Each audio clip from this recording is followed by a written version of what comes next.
What's up, everyone, and welcome to the Xbox Expansion Pass Community Spoilercast for Final Fantasy VII Rebirth.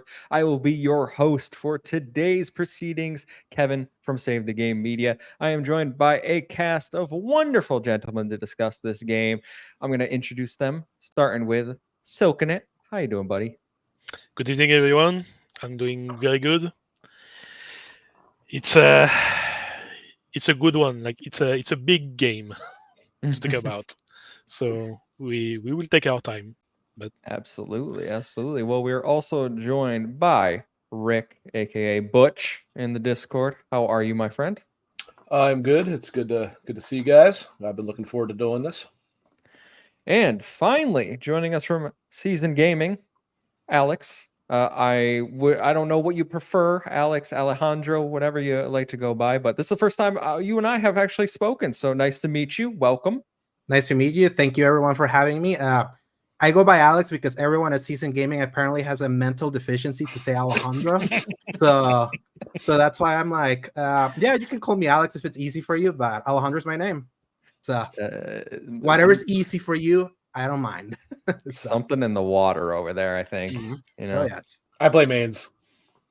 Oh, yeah. It's fair. It is his site. He takes full responsibility. Buck stops with him. But yes, thank you all for being here. I'm excited to talk about Final Fantasy VII Rebirth with you all. But before we get into the actual meat of the game, I want to do some history lessons here. So maybe we'll talk about our history with Final Fantasy VII. Obviously, Rebirth being the middle of the remake trilogy. We can talk about the OG, the remake, everything in between, mobile games if you want, any experience you have with Final Fantasy VII. So why don't we kick it off with Silkinit? What's your history with Final Fantasy VII? my history. So first to know, well, it's on my name here. I'm French, and so Final Fantasy VII was the first Final Fantasy to release in Europe. There was no Final Fantasy before that. It came out in '97, like everywhere else. But I did play it maybe 2 years later because I didn't have the same time and money at the time for gaming. And yeah, I loved it. And it was kind of not the only game I had, but one of the only games I had. So I played it and I replayed it. And it was the start of internet too. So there was not a lot of information to go around. So there was a lot of trying materials and stuff like that. So it was a good time, and that's what launched me in the JRPG and the Final Fantasy franchise. So that's how I came to that. I think you are not alone in the Final Fantasy VII launching your love of JRPGs, really getting people. I think a lot of people will share that sentiment. Alex, I want to know your history with Final Fantasy VII. Man, I've known about Final Fantasy VII since I was 4. So I never owned it back then because when you're a kid and then your dad is the one that has to buy the games, he was not about JRPGs. I got to experience Final Fantasy VII thanks to my best friend Marco, who actually had it.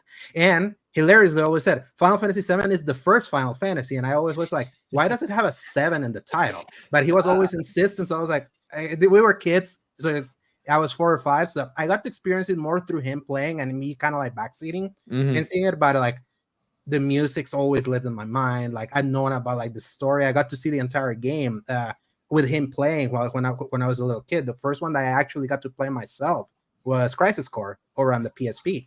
And on top of that, then loving the Advent Children movie that came out like a few years before that PSP game. Like Final Fantasy VII has always been like part of like my history of something that I've known. Those characters have always been so iconic. Love seeing them in Kingdom Hearts.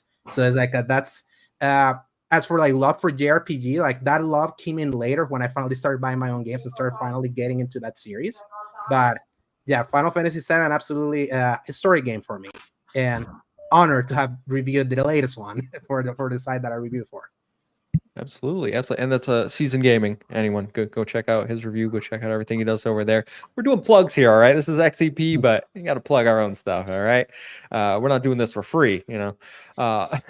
Before we get to myself and my history, Rick, Final Fantasy VII, where to begin for you? Just like both of they said, it is my first Final Fantasy game, and actually, Final Fantasy VII is my favorite game of all time. I never touched a JRPG, was never interested in them. I'd played my dad was big like the Ultima games when I was little, so I kind of played those, but I'd never played a Japanese RPG. And when I was in high school, one of my best friends convinced me to play it. I convinced him to play Metal Gear Solid. I think we both won, but it led to basically a complete obsession for me. It's kind of tough to see, but in the background, I have quite a few figures. I have Sephiroth there. Cloud. Sorry, this is weird going backwards. Cloud. It's a sick background. It's hard to see, but right there is Vincent. And then all in there, those ones are all Play Arts Kai. All in there are a lot of the old Play Arts ones that were a little bit cheaper. And then this whole shelf over here is a bunch of stuff. But I got really into it. Sephiroth is my favorite villain of all time. I love his design. I love just his persona, everything. I really got into even the what do they call them, compilation of Final Fantasy stuff. I liked Advent Children, like Alex said. I actually liked Dirge of Cerberus. I'm one of 4 people on Earth that like that game. But I mean, I loved Crisis Core, and I forget the name of it, but there was that anime about Zack's story. I don't remember the name of it. I even like that. Before Crisis? I think No, that's what it's Before called. Crisis was a mobile game, I think. Yeah, it was. Before Crisis was a Turk's mobile game. It was something else, but it came out around the same time. I even like that. It's pretty much non-canonical now because they made Crisis Core, so they went way more in detail on what would happen. But yeah, I love Final Fantasy VII. It's my favorite game of all time. That's awesome. I'm really interested to hear your thoughts as we go through this then, because you'll probably be the expert on the Final Fantasy VII lore and everything. So I love Final Fantasy VII. I did not experience it at launch, primarily because I was a toddler. I was born in 1993, so a little early for me to be playing it. I didn't even have a PlayStation 1. That is way before. I had my dad had a PS2, but even then it was just to play Grand Theft Auto. So Final Fantasy wasn't really something I got into until my later years, and experiencing Final Fantasy VII, Final Fantasy VII, and then remake or rebirth. I've played the Crisis Core remaster, remake, whatever you want to call it. Reunion, yes, is the name of it. So that's the one that I experienced for the first time with Crisis Core. I love Zack. He might be one of my favorite characters in the entirety of Final Fantasy VII. So yeah, I have a lot of thoughts coming into this, but I'm excited. I think that remake obviously was well received. Did everyone here like remake first? Let's establish that. I loved it. I liked it a lot. I liked it a lot. Everyone that said that was 10 out of 10 or high 9s and all that, I'm like, not so much. It had a few problems, but I loved a lot of it. But I always saw that it had room for improvement. I agree with that. Yeah, I'd give it like a high 8, very low 9, maybe is where I would 8.5. Yeah, I'm on low 8. Okay. I really didn't vibe with the combat. I couldn't get into it. You can't really go turn-based because the ATB of your companion doesn't go up if you don't touch them. And if you switch all the time, you're just in menus. 80% of the combat. It's not interesting. So I had problems with it. And it was really slow. Nothing's happening until the last 2 chapters. Okay. Rebirth.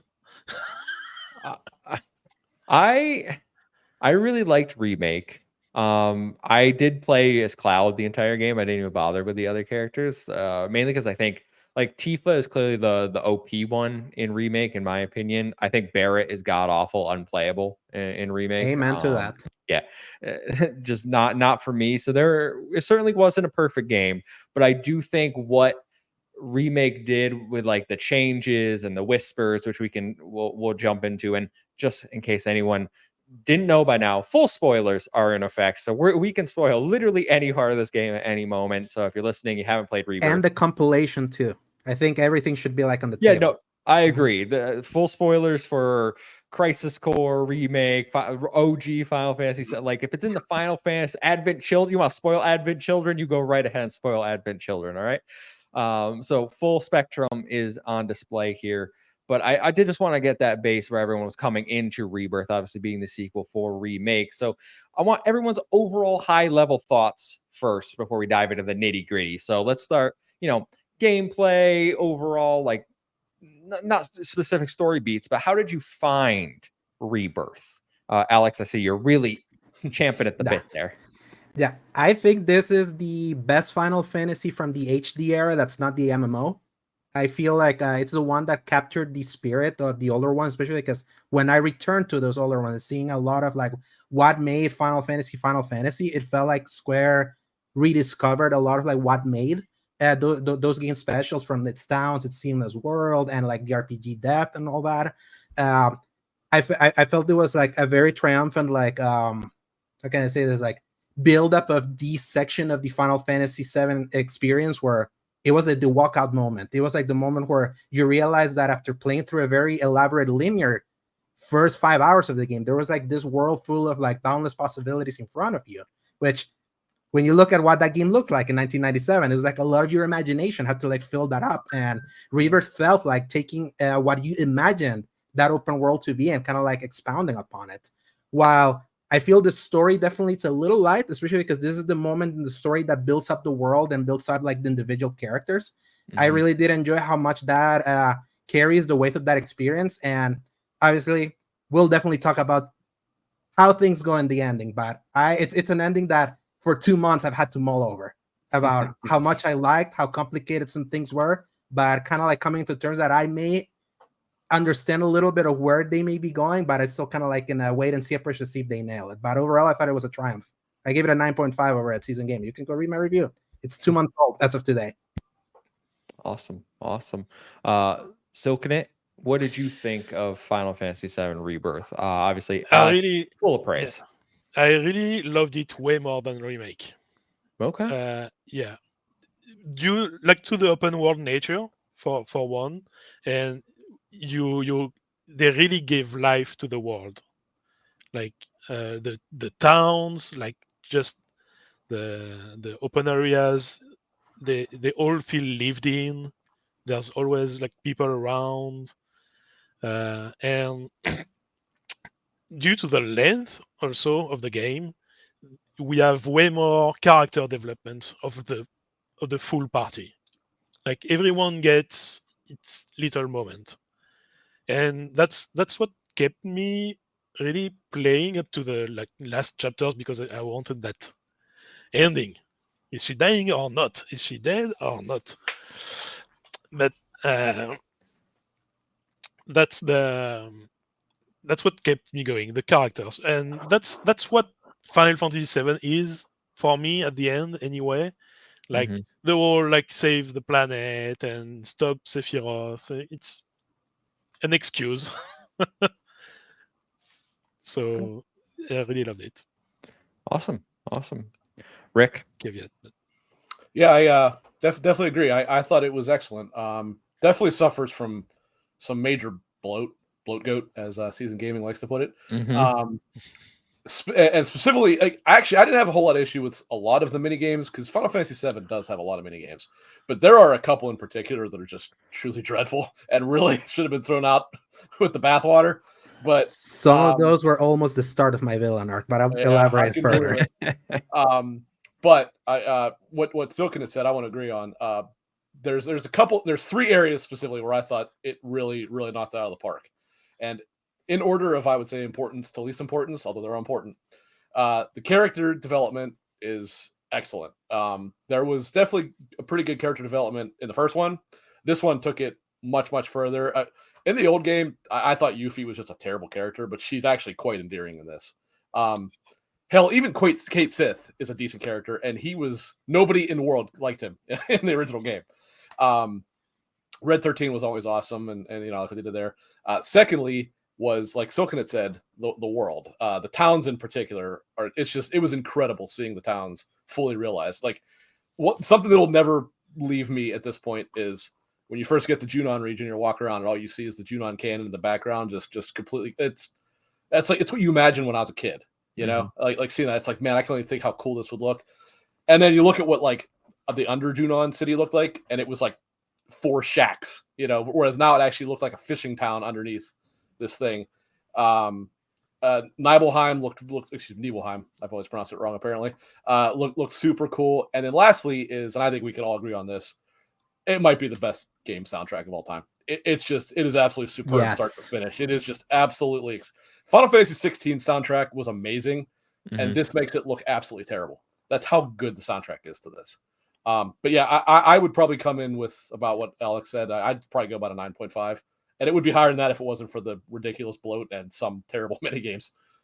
Real quick before your thoughts, Kevin. How long do you guys took you to finish? My clock was 132 hours when I first rolled credits. I was about 110, I think. But I didn't do 92. No, 90. No, that's not true. 86, and I spent another 6 hours of mini games trying to get some rewards. 37. You blasted through it. So this goes into my thoughts, where I love a lot of what Rebirth has going on, but I, in general, don't really like open world games.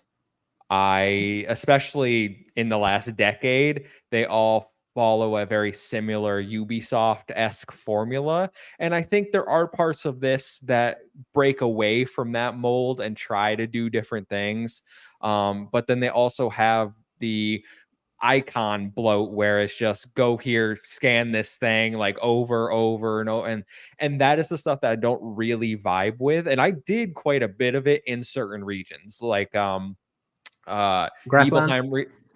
No. Nibelheim region, I did a ton of things. Like I enjoy that region a lot, and I think that's because you have the chocobos you get in that region specifically. Why?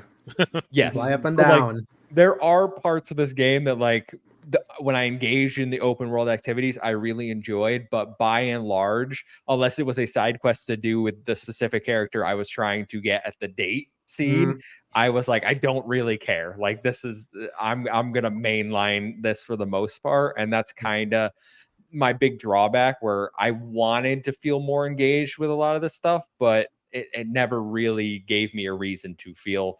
Except, I will say, the what's the proto relics? Thank you. The proto relic quests. Those ones, the ones I did anyway. Yeah, were engaged. Those are the important. Ones. Those are literally the important quests to do for Chadley, which we'll definitely talk about. A good old Chadley in May.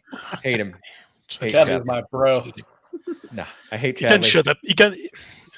I'm a Chadley. He calls too much. He calls too much. He does. He, after every single thing, he has to call you. But yeah, so those are my big issues with the game. Other than that, it's a lot of what you guys are saying. From a character standpoint, I think the narrative is really strong. I love elevating some of the lesser characters like Yuffie, who I tweeted this while I was playing. My Twitter was a Yuffie Stan account during the time of my playthrough. She's delightful. Absolutely. I loved Yuffie during this game, and a big reason for that is the voice.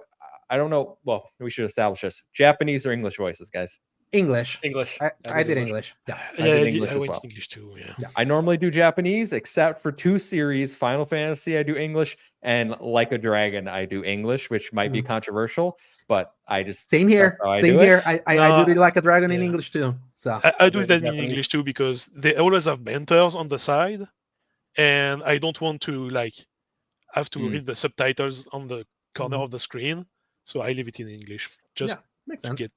But Yuffie's voice actor in Susie, she's one of the new characters in Like a Dragon Infinite Wealth, and she was also my favorite new character in that game, which I think might have lended to me being a little biased. I was like, she's really killing it right this She was also in Persona 3 Reload. She was in all 3 of the big. Yeah, I didn't like that game as much though. She was a character I really enjoyed in that one, but I have thoughts about Persona 3 Reload. No. But no, loved it from a high level. I do have my nitpicks here and there, but why don't we dive deeper into Rebirth? Talk about combat, actual gameplay stuff. Whatever you guys want to go. It's an open discussion.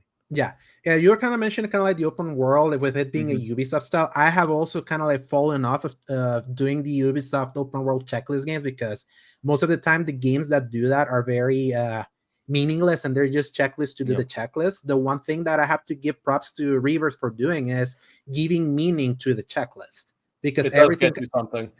because if it feels like it's all synergetic, which obviously a big thing about this game is about the synergy, but it synergizes so well with like the world building, with your materia building, eventually getting to what Chatterley is doing, that is kind of like a very interesting lore thing for someone that would be like thinking about what would you do if the world ends, and how would the world continue if someone has not been like recollecting that info. It's like all of that, while too much at times, way too many icons and all that, it's like at the end there's like meaning that it feels like something that I wanted to do this time, compared to like other open world games that eventually I'm like, fuck this. Like, screw this language. Oh, sorry. Yeah. But and it's a fair point. Yes, but also the combat is like, I know Silken, you mentioned that you didn't buy with the combat much originally on Remake, right? Yeah, on the Remake I couldn't, but here, like, because of the synergies and the combined attacks you can do that build up the ATB of your companions, I switch way more, and they all add, like, I don't know, like on the Remake it didn't seem like they had really different style of combat, even if you changed. Like the animation was different, but it didn't feel different. On that one, you take Red 13 or Yuffie, and you have like completely different. Which, by the way, do you guys ever do R1 D-pad up down, which immediately psyched the character into attacking whoever you were targeting?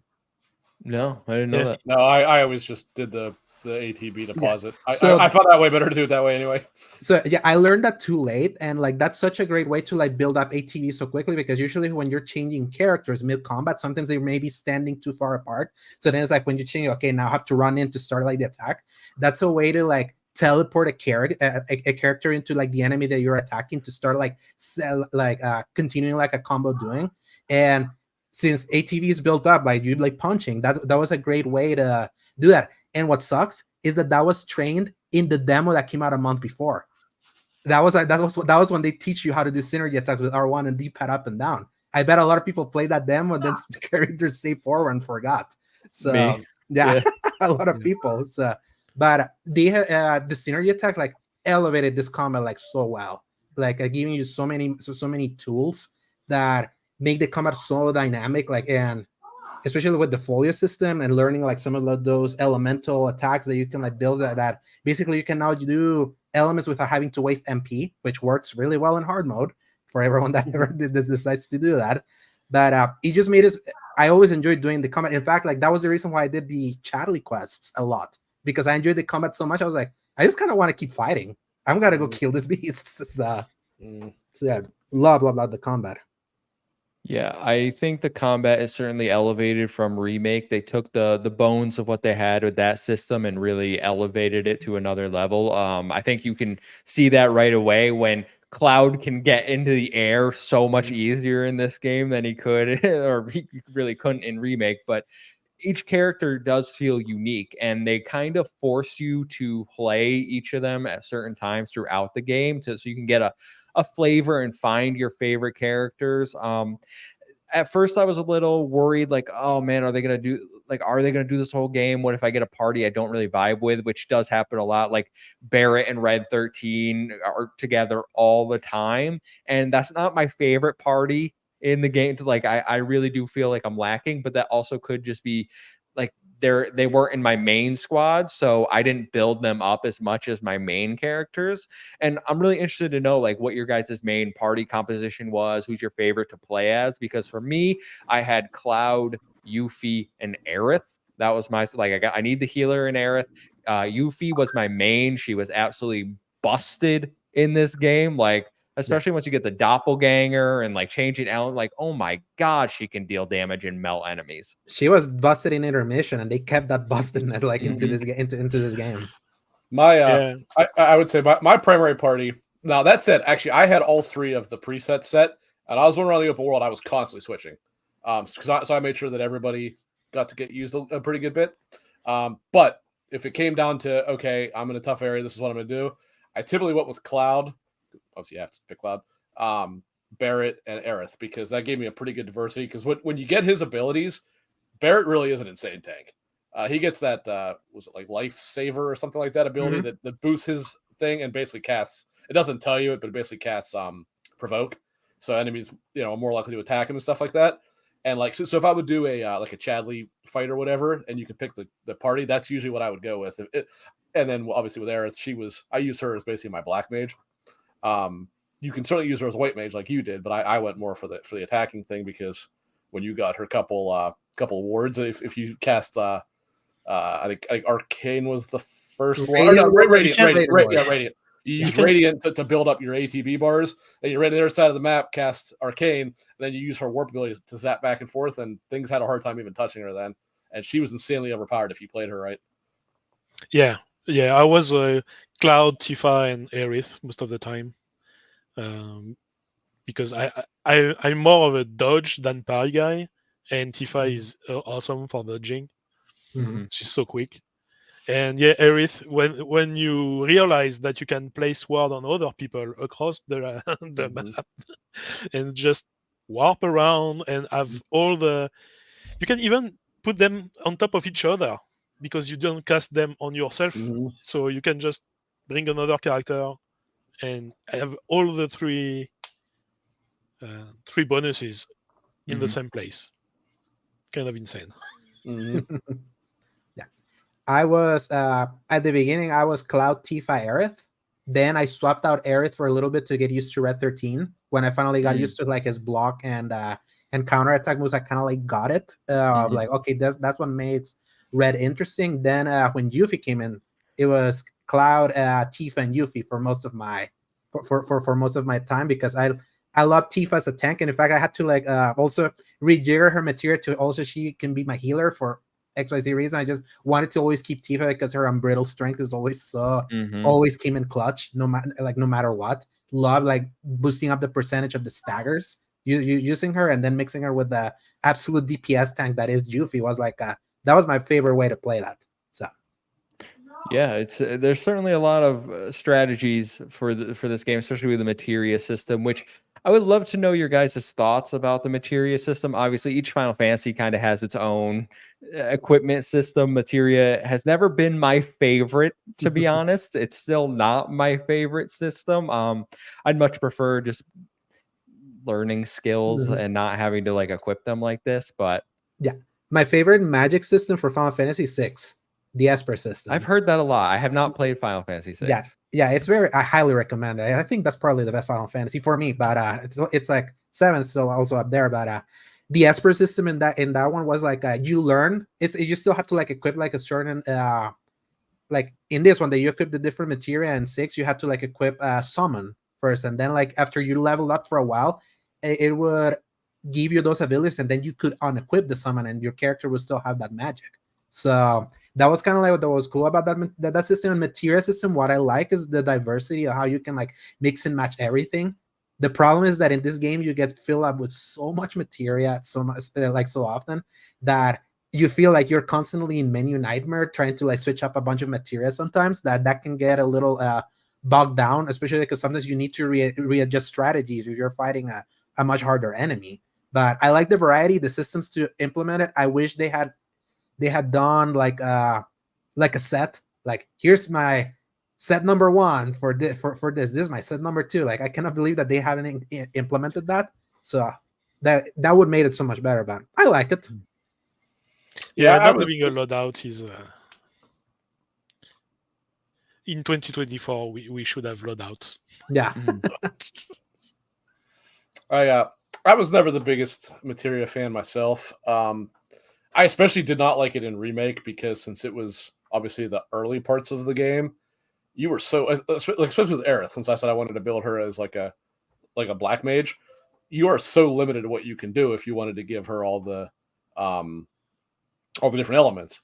But I do think they addressed that a little bit in Rebirth, because even midway through the game, you start to get equipment that has way more materia slots than you ever got in Remake.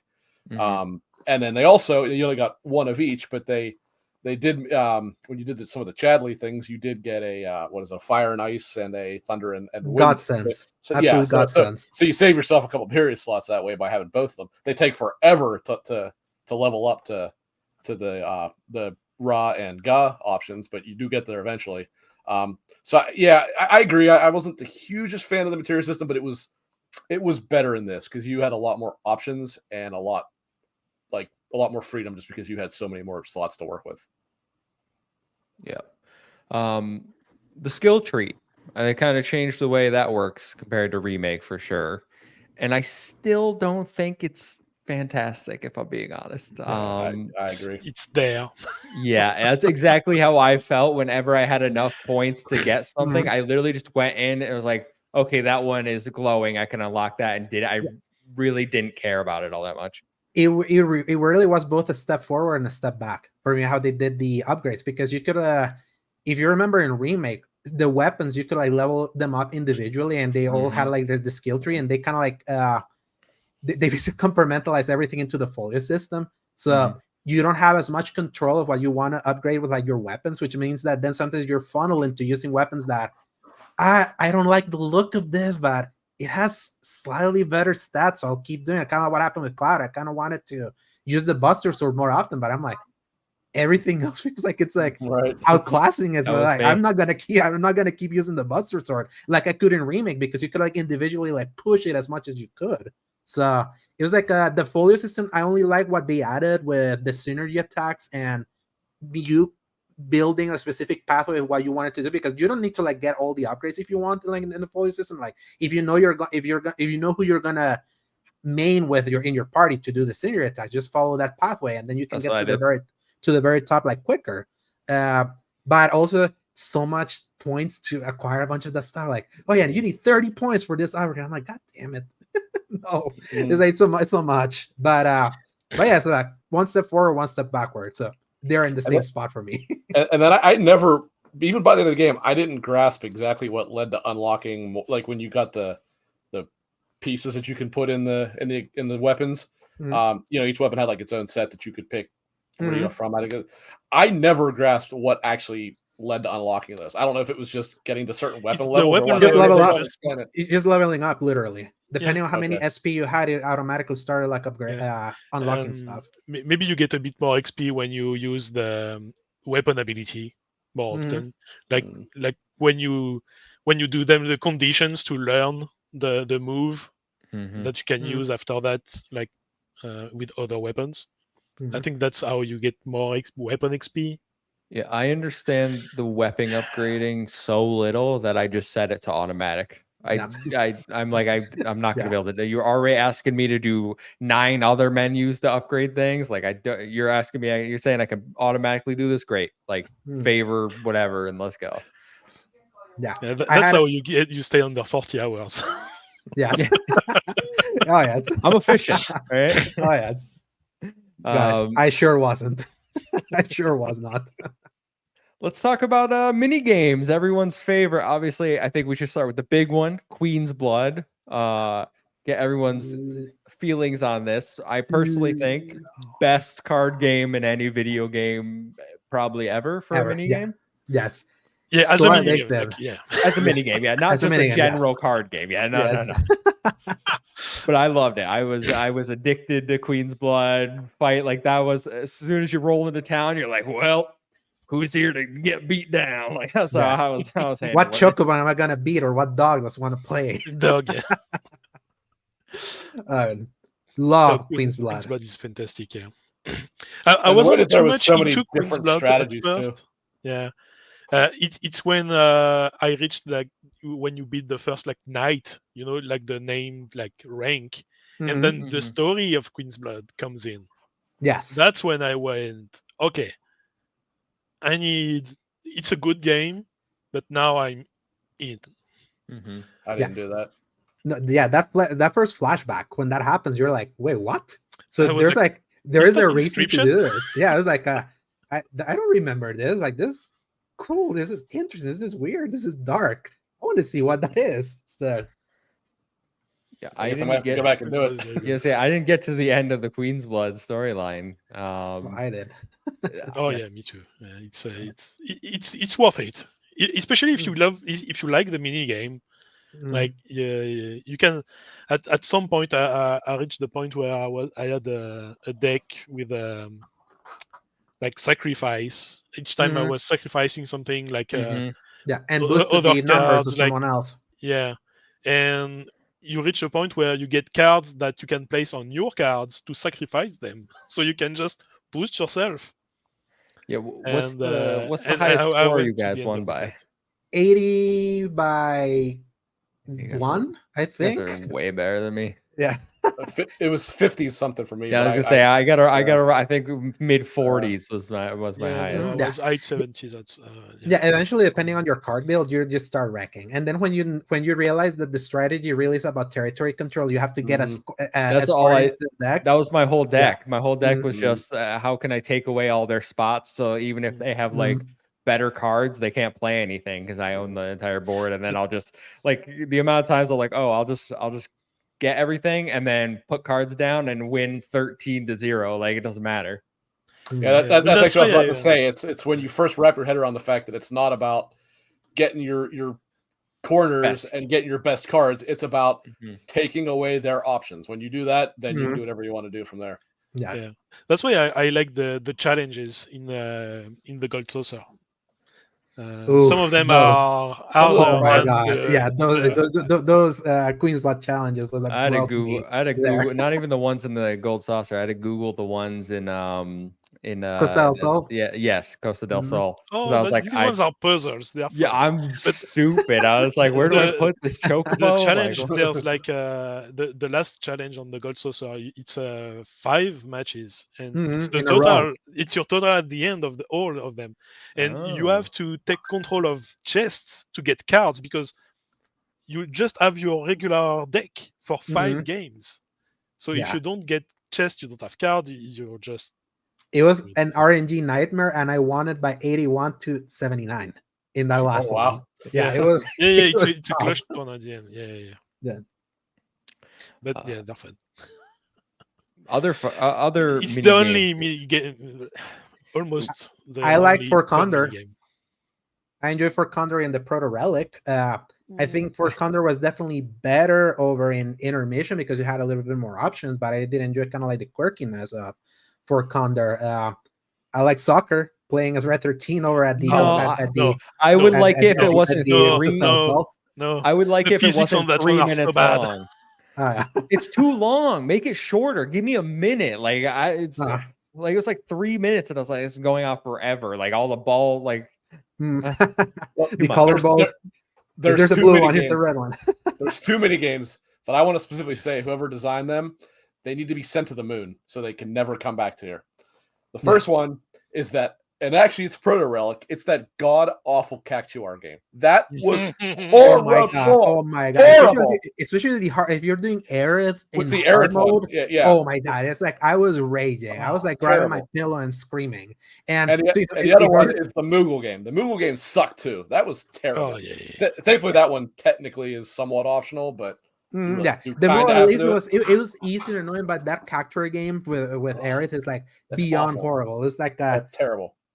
You have to like basically not follow the rules to win it because following the rules suck. I was like, no, I'm just gonna build my ATU. I'm not gonna start doing this light ward and dark ward, especially when they started throwing all these like little Cactuars, and you're like, why are they changing it? Like Aerith is way too slow for this. It's like no, screw this. Flying Chocobo, another one. The Flying Chocobo. I didn't mind that one. I didn't mind it until you had to do unless you wanted to get the high score that I did in everything because I was an insane person. Getting 9,600 and that third one. Yeah, that was a pain in the ass. Yeah, aged me a couple of years. I will say I will say the fact that it defaults to motion controls for that flying, and then I had to turn. I'm like, in what world? Because like I tried it the first time to see, and I was like, this is horrible. And I was like, we're going joystick, and I didn't get top rank every time. I did do that entire quest line though for the flying. Like, I grew to like it. Yeah, I grew to like it, but it wasn't my favorite initially when I was trying to do the motion control. Chocobo racing, I thought it was was actually pretty good. I thought it was way too easy. Was my only problem. Like even only the last one was like any challenge in the final cup. Oh, I didn't think for a side quest. No, I no challenge anyway. Like normal Chocobo, Ghee armor, and I did all the race with that. All of them. My entire interpretation of that was they made that Chocobo Grand Prix game that flopped, and I was like, well, I gotta do something with the mechanics. Let's put it here because this game is the kitchen sink. Let's put it all there. It was surprisingly decent design though. It actually was a fairly competent like Mario Kart-esque game. Yeah, it really was. But you're right. I got really good at the drifting. Learning when to like press the R2 to start like the drifting. I was lapping other Chocobos. 3D Brawler. Anyone get the Sephiroth in 3D Brawler? Yeah, no. I did. No, I didn't go that far. I went for it because I wanted the ribbon. Yes. Now, do you get it normally or do you do the pause glitch? Oh no, I just beat it. I didn't even know there was a pause glitch. Basically, like how everyone like figure it out is that because it's so hard to read sometimes, like the movement. There's a depending on like how high the arm goes, maybe like this or this, you will know when he's attacking, but it's like a split second that you wouldn't know. If you press pause, you would know, and then if you hold the stick and then unpause it, then you'll already be like in the cover the cover. People need to play more Dark Souls. It's so funny because the pause thing is a common fighting game arcade like hardest boss tactic. Like Guilty Gear Strive, the final like arcade boss on the highest difficulty. You literally just have to smash the pause button every time and like get it on the frame so you can pause because he'll destroy you. And I'm like, it's so funny that people implement that to mini games in Final Fantasy VII. That makes it even funnier, like in that context. Because that was the only way that I could beat Sephiroth, because it was like after many hours, like I don't have the patience for this, but I also want to complete it, so because I'm a completionist, not job. So. No, I didn't get anywhere near Sephiroth in that. I didn't hate it for what I did. It wasn't my favorite, just because also it took a little too long for me, and I did find the motions a little hard to read, like you were saying. That's my. It was what it was. It wasn't the worst. There's certainly worse mini games in this game. Yeah. Oh yes. I want to complain about the Tifa mini game. The sit-ups. The crunch. Yeah. Wow. Oh, I didn't even bother. I saw everyone complain about it online. I have one complaint because it happened to me a lot on the last level, like on the So you have like alternating patterns of crossing L1, L2, and etc. And if you fail too much, at some point, sometimes it reverses the pattern. Order, yes, the pattern.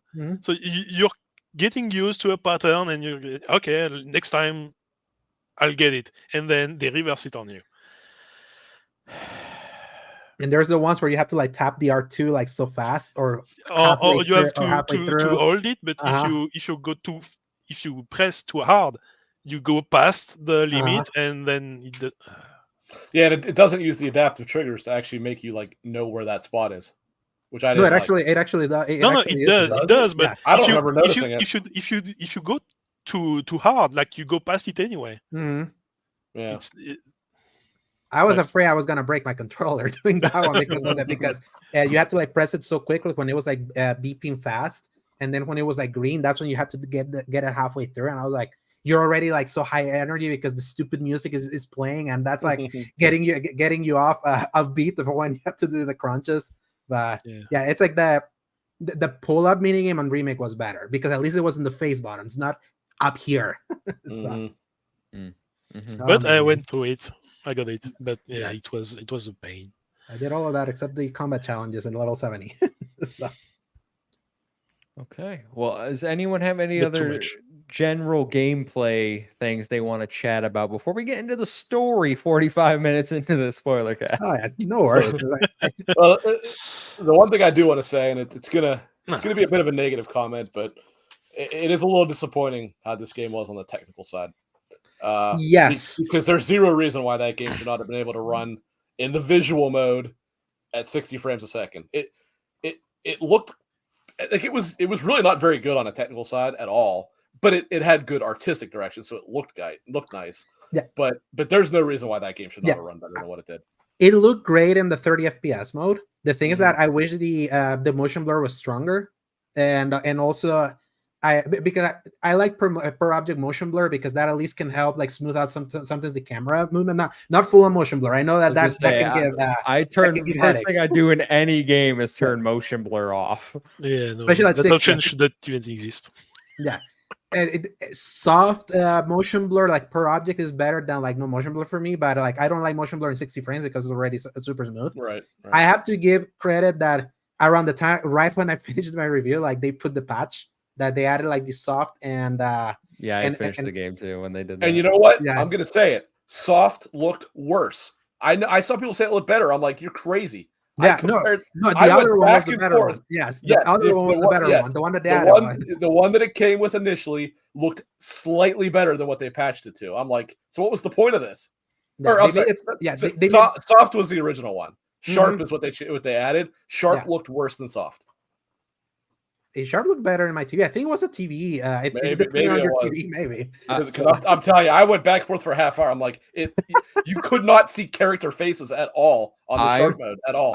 I played in performance mode, and I described it as during certain parts of the game, it just looked like Vaseline was smeared. And I was funny because I was talking to my brother about this. He's like, I don't know what you're talking about. The game looks gorgeous. And I was like, are you on performance? He's like, yeah. And so I sent him a picture of the Vaseline. I was like, here's Cloud. And he did not look like Cloud, Vaseline Cloud. And then he sent me a picture. And I was like, why does yours look so much better than mine?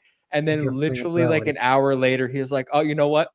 I'm on quality. And I was like, I like screamed at him over the microphone. And I was like, you lying piece of, I was like, you're over here telling me the game looks gorgeous. Of course it does. So like, I did try out the quality mode, and I genuinely all I did was run in a circle in the under Junon area. I just ran around in a circle in both modes to see and the quality mode, I was like, this is horrible. Like moving around like this is it's because you did exactly what you did. That's what makes it look worse. You have to go into it fresh. You can't be switching back and forth, or it looks like it's running at 5 frames a second. If you go into it fresh, where it looks, but I gotta know. My brain's gotta know though. Yes. When I reviewed it, I did it mostly on the 30 because in my TV, because I played it on my 65-inch TV that's in my room. So when you're that close, the performance mode looking as blurry is like, oh no, I need this to look like sharper than it is. But I switched it to the performance mode for some of the combat challenges when you're like inside the Chatterley VR room, because like this looks good here. It's just outside that it doesn't look as good. It looked better now with the new patch, and that's how I'm gonna like finish my hard mode playthrough. I haven't continued since then, but I would say that it's interesting comparing the performance mode of Rebirth compared to like what they did with FF16, because in FF16 was like unlock the frame rate when you're like exploring, so it's like a jittery mess. But then they lowered the resolution and make it a Lux 60 while you're in combat. And in Rebirth, at least the performance felt like mostly solid, but came at a severe visual like penalty. So it's like, which one was the better approach? One that didn't quite sacrifice the visuals like this one did for those that really wanted the smooth frame rate, but it wasn't still great because it's like, is it really that? Do you really need it to sacrifice this much in Unreal 4? I recently played Stellar Blade that also uses the same engine. I played in the performance mode. I was like, they didn't make any sacrifices here. So something like someone with Ari when they did that performance mode over in Rebirth. So it really is a shame that they couldn't find a way to like boost the resolution of the character models and then maybe sacrifice the distance, because nobody even knew the difference then. That's how they should have done it. They really did not do the drawing and stuff like that properly, and that's pretty clearly what the issue was. In terms of 16, that's a game I really would have preferred to play in performance, but it was so unstable that I'm like, Like I can't play it that way. Yeah, Like- it was like, unstable the majority of If the time. it maintained at least even a steady like 50, I'd be like, all right, I could deal with that. But it dropped to like 35. I'm like, well, I'm just gonna lock it at 30 then, just because it looked way worse in my opinion because it was so juddery. I have a solution for them. Just like, do a PC port. No, I know. Coming. Just do a coming. PC version and just sacrifice PlayStation. So in 7 days from when we're recording, the window of exclusivity expires as per the promotion that they were doing. So that PC port is like coming absolutely soon. So they're gonna do 16 first though. So I think I think they're gonna work on it, but I think it's gonna be a little ways off still. I think 16. Probably with the trilogy when it's done. yeah, I think the PC port will definitely make it as quicker. I think it's just in other consoles, like the one where the podcast that It took is being posted on. It took It's 2 gonna years come for later. remake. Remake took 2 years, I think. It took 1 year on EGS. It showed up in the Okay. EGS store and then came to Steam. So When I think they've already So it was- didn't they say that 16 is coming to PC in October? they is that I haven't. don't think they yeah, give a date. they did haven't given say- a date. Yeah. Said very bet it soon, will- not next year, not 2 Mhm. years. Yeah, very Yeah. soon. I mean, Yeah. SGF is around the corner, so we'll Mhm. see. Yeah, absolutely. I played 16 in performance mode too, for what it's worth. I wanted to, I did. but I did couldn't. it in It was too I did it in unstable. performance too because of it was smooth enough in combat where it mattered that I was like, I'll do it here. Exactly. Yeah. Okay, guys, ready to get into the story? Let's go. Oh yeah. Okay, so I asked everyone how they wanted to do this, and we decided chapter by chapter, major story beats, which I think starting right off, the first major story beat is they start you off as Zack, Yes. which no one expected because they put out a demo and they were like, hey, This is play the beginning of the demo. Yeah. this is the beginning of the game. It'll carry over. So when I started the game and that wasn't the beginning, I was like, what's going on here? And then you play as Zack. He's seeing the plate fall and everyone's dying. And you're like, what the hell is happening? I thought it was a great way to start the game. Immediately piqued my interest. Yeah. It was interesting. For Crisis Core fans, is like Yes. not a better way to start. You can have asked for a better way to start the game than playing a Zack and getting a little taste of his combo moves there. And also, Zack's more fun to play than Cloud. oh yes. And also kind of like how they make you wait then to play again as him in combat. We'll get to It's that a long in time. minute. A long time. Yeah, we'll get to that. But It's it a was full like, playthrough. yeah, a literal full playthrough.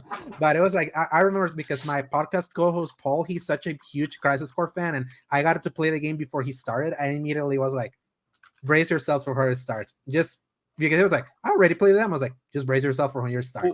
Well, here, you want to know what I did was like I clicked it, and then I thought it was doing the recap, so I skipped it, and then I was Zack, and then I go, what the hell happened? I assumed it was gonna. I thought Cloud with Sephiroth going to the Nibelheim. Nibelheim. Yeah.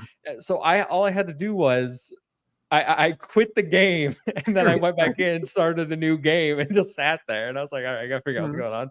Yeah, because here's what's funny. Like if you play that demo, like it starts with the same thing of them escaping with the motorcycles, like Sephiroth like floating, showing the fight at remake, and then he was like, "I'm waiting, Cloud." And in the demo, it starts after he says that, it starts at the flashback. So after he says that, "I'm waiting, Cloud," like it immediately starts with like the newscast thing of like, "Oh, we're in Midgard now," and that's when they show like him carrying Cloud into Midgard as in the first teaser they showed at this game 2 years ago. So I do wonder how many people did what I did. yeah. Then, Brad Ellis from formerly of EC Allies did the exact same thing you did. Also, the news report that it showed, it was the same news report that wasn't it in Keeley show. Yeah. In what? At SGF, the news report. That's not what I meant. I was gonna say, well, don't they show that at the end of the Yuffie DLC of the first one? I thought I remembered either her seeing it or them watching it. Because I remember it being shown before, and I'm like, well, that's weird. They obviously this is something different because they show all those characters getting arrested or dead or whatever. No, in the Yuffie DLC that doesn't show it because after her stuff is done, it flashes forward where she's like driving the Chocobo, and then you join with Cloud, Barrett, Tifa, and Aerith and Red 13 when they're walking into Kalm. And then as they're walking into Kalm, that's when like intermission ends. So you don't see the newscast. So the newscast was shown at SGF last year. That's Okay, how maybe that is what it is, and I was like, that's weird. But yeah, it sets the tone and foreshadows the end. Yes, it shows Like, the white materia dropping Yeah. out of her hairband. The way I see kind of like the first chapter is like to me, like the thing that I love the most about how remake ended was how they reframed, not pun intended, with the RE words, in how like what the concept of a remake is, and how like the end of the end of remake really acknowledged the story that happened and was to come, and this beginning with Zack as he's grabbing Aerith, and like Aerith is like passed out, and her holy materia falls into Flores. Like, this is the game really acknowledging that it knows that you know what's supposed to happen, like in this period, in this period of the story, and they dangle that carrot in front of you, like. And it's supposed, you know, the original cutscene where the materia falls off, because it's exactly the same. Just no water. Exactly. So like they just know. It's like it's a game that's very aware, very self-aware of where it's going. So, and if you know, you're like, they're already dangling this. It's like, are they gonna follow through with this? But before that, let's flash back 5 years before. Yes. One of my favorite parts in all of gaming history, and I thought they absolutely killed it with that flashback sequence. Playing as Sephiroth. Yes. God, that was so good. Yeah, the combat kit for Sephiroth, especially like when you start, like immediately when you fight those frog like mini dragons, even though it's not the full dragon like it was in the original game when they stop in the truck, it was still a cool taste of like, oh, you're playing a Sephiroth. Holy crap, he's like so super fast. This like stab move is like, I have to really calculate when to stab here, because it's like he likes jumping back, but he's like so cool to play with. And his various moves are the moves that they gave him in like Dissidia and stuff like that. If you ever played that, like they have names for those moves. What is it, like Heaven's Gate or something like that? Was his Hell's Gate. downward Hell's Gate? Yeah. Hell's Gate, which is basically the move he uses to stab you know who.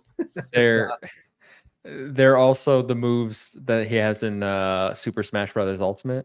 Yes, you're right. Yes. Yep. Yeah, which as someone that plays a lot of Smash Brothers and actually played a lot of Sephiroth, when I saw that, I was like, that's real. Like, they didn't have to go this hard with like what is the only time you're gonna play as him for this game, but Or the is fact it? that they the fact that they did, I was like, I really appreciate the level of detail here, and it was fun to play as him. Much like you, I love this whole flashback. So I've always loved this flashback sequence, especially right when they're in the truck and then Cloud looks to the infantry soldier, and you can clearly see spoilers for Crisis Core, obviously. You can clearly see that's just Cloud underneath there, and I'm like, and additionally, if you know, like there's so many hints as to the fact that Cloud's memory is wrong throughout this whole game. This game basically tells you this is wrong if you know what to look at. Does piss me off. Does make me mad. that one's not as bad. All right. It does make me mad that Tifa's like, as far as I know, Cloud was never in Evil. And I was like, why don't you go tell him that though? Like, why don't you bring this up? Yeah. She does, but not until Kalm. Yeah. But if you notice, I mean, he's wearing Zack's gear, not his gear, because Zack wears both pauldrons. He wears Zack wears the proper soldier first class outfit, whereas he does not. His mannerisms completely different. His mannerisms completely different. Cloud never does squats the same way Zack does, and he did the squats in Zack's exact way to do it. Like, if I remember correctly, Cloud more just goes straight down, whereas Zack like swings his arms around, and he swings them around like there is a side quest where he teaches like a Gongaga guy to how to squat, and you can totally see that he doesn't even do it in the same way as how you see it in the flashback. And I don't know if you notice also this. When you're like moving around in Nibelheim and you climb the water tower, and then he sits and looks at Tifa's place. When he sits, he doesn't remove his sword, but when he's there with Aerith later in the game, he removes his sword to. He usually always. One thing I will note about that, you mentioned the shoulder pads on the soldier out. When you play as Zack, the Cloud in that, whatever we're calling it, has both of them on. Like the one he carried back has both of them on. But then later in the game, and we're jumping around a little bit here, but later in the game, when Cloud wakes up out of his chair, he only has the one, signifying that you're now our Cloud. I Yeah, thought that And was then, much- obviously much the later, most huh? obvious one is when the place is on fire and you literally see Cloud laying there. Obviously looking like a saying super soldier, saying but mom, saying mom. Yep, Sephiroth. Yeah. Mhm. yep. By So the way, like I'm like, I man, they really do tell you what's happening here. yes, but one of my favorite like beats of when you were like early on in like in Nibelheim and you go to like the different places. I love going to Tifa's room. Those line readings She'll are yell so at you. Yeah, yeah, You went in are my so room? funny. Yeah, and you went to my asshole. stuff. Yeah. and the thing like how defeated Cloud sounds Yeah. is like I did. It's just so funny. I But did. Yeah. yeah, And And then the both Aerith and Tifa call him an asshole if he's like, yeah, I did go through it. They're like, asshole. yeah, and that's one of the funniest things about the remake project Sorry, because kids. it's like yeah, because it's like it's funny hearing that coming from Aerith. Obviously, she already Right. cursed in remake when she's like climbing the stairs and she almost fell. But it makes it even funnier when it's like in unison, the both girls that are supposedly in love with Cloud call him an a-hole. So, but yeah, love Nibelheim, and just the way kind of like it takes you like through the mountain. What a great tutorial it is for the game, like for the combat mechanics and all that. That feels more organic than the one in remake when you're in the at the Mako reactor. It's like I love how it builds up this version of Cloud. You get to see Tifa. You see like you get to see how cool this version of Sephiroth is. That I was about to say even more than that. How much does it humanize Sephiroth? And actually be like, wow, he really like because Crisis Core showed that he was actually a decent dude. This is like, yeah, he really was a nice guy, and like Cloud said, until he wasn't. And in this one, at least, kind of like this is removed far away from like the whole NGL/Genesis stuff that also kind of like manipulate him from like Crisis Core. So you get to see a more core version of Sephiroth that's like more relatable here. And it's just like the pension of what the remake this remake project does is like nailing those characterizations. It's like you really connect with them. I love like when it calls Cloud a puppy. Like when it's like when they're like fighting the materia monster in that first boss battle, it's like you're panting. I'm like, I'm just so excited. Oh, such a puppy. It's like there's just I love that report that they show with him. Yeah. And then when the bridge falls, Sephiroth is the first one to be like, I'm gonna go try to find them, and he's actually like upset that he can't find the other guy. He only finds the one. I actually really thought that was cool. I also freaking love how in that river scene he's just so tall. Like everyone's just like scrambling, he's just walking because it's just such a 6'5" like beast. So, and then like do you guys enjoy like when everything's on fire, like how that entire sequences go, like of kind of getting injured and you're kind of like going around? A little slow for me. I didn't like having to hit the triggers over and over again, but it's not the end of the world. Yeah, it was annoying to play, but I feel like it added more it added more to the danger and suspense, because when you're like crawling, it's like that's when you see him take care of the major and the squad, and how brutal it is that he just like straight up like beheads the major. Obviously you don't see it, but it's like just the implications of the violence is like really striking. And obviously then the classic shot that has been like freaking everywhere in Crisis Core, in Advent Children, in the OG, like the Smash Bros. Traditional one. Yeah, the traditional one.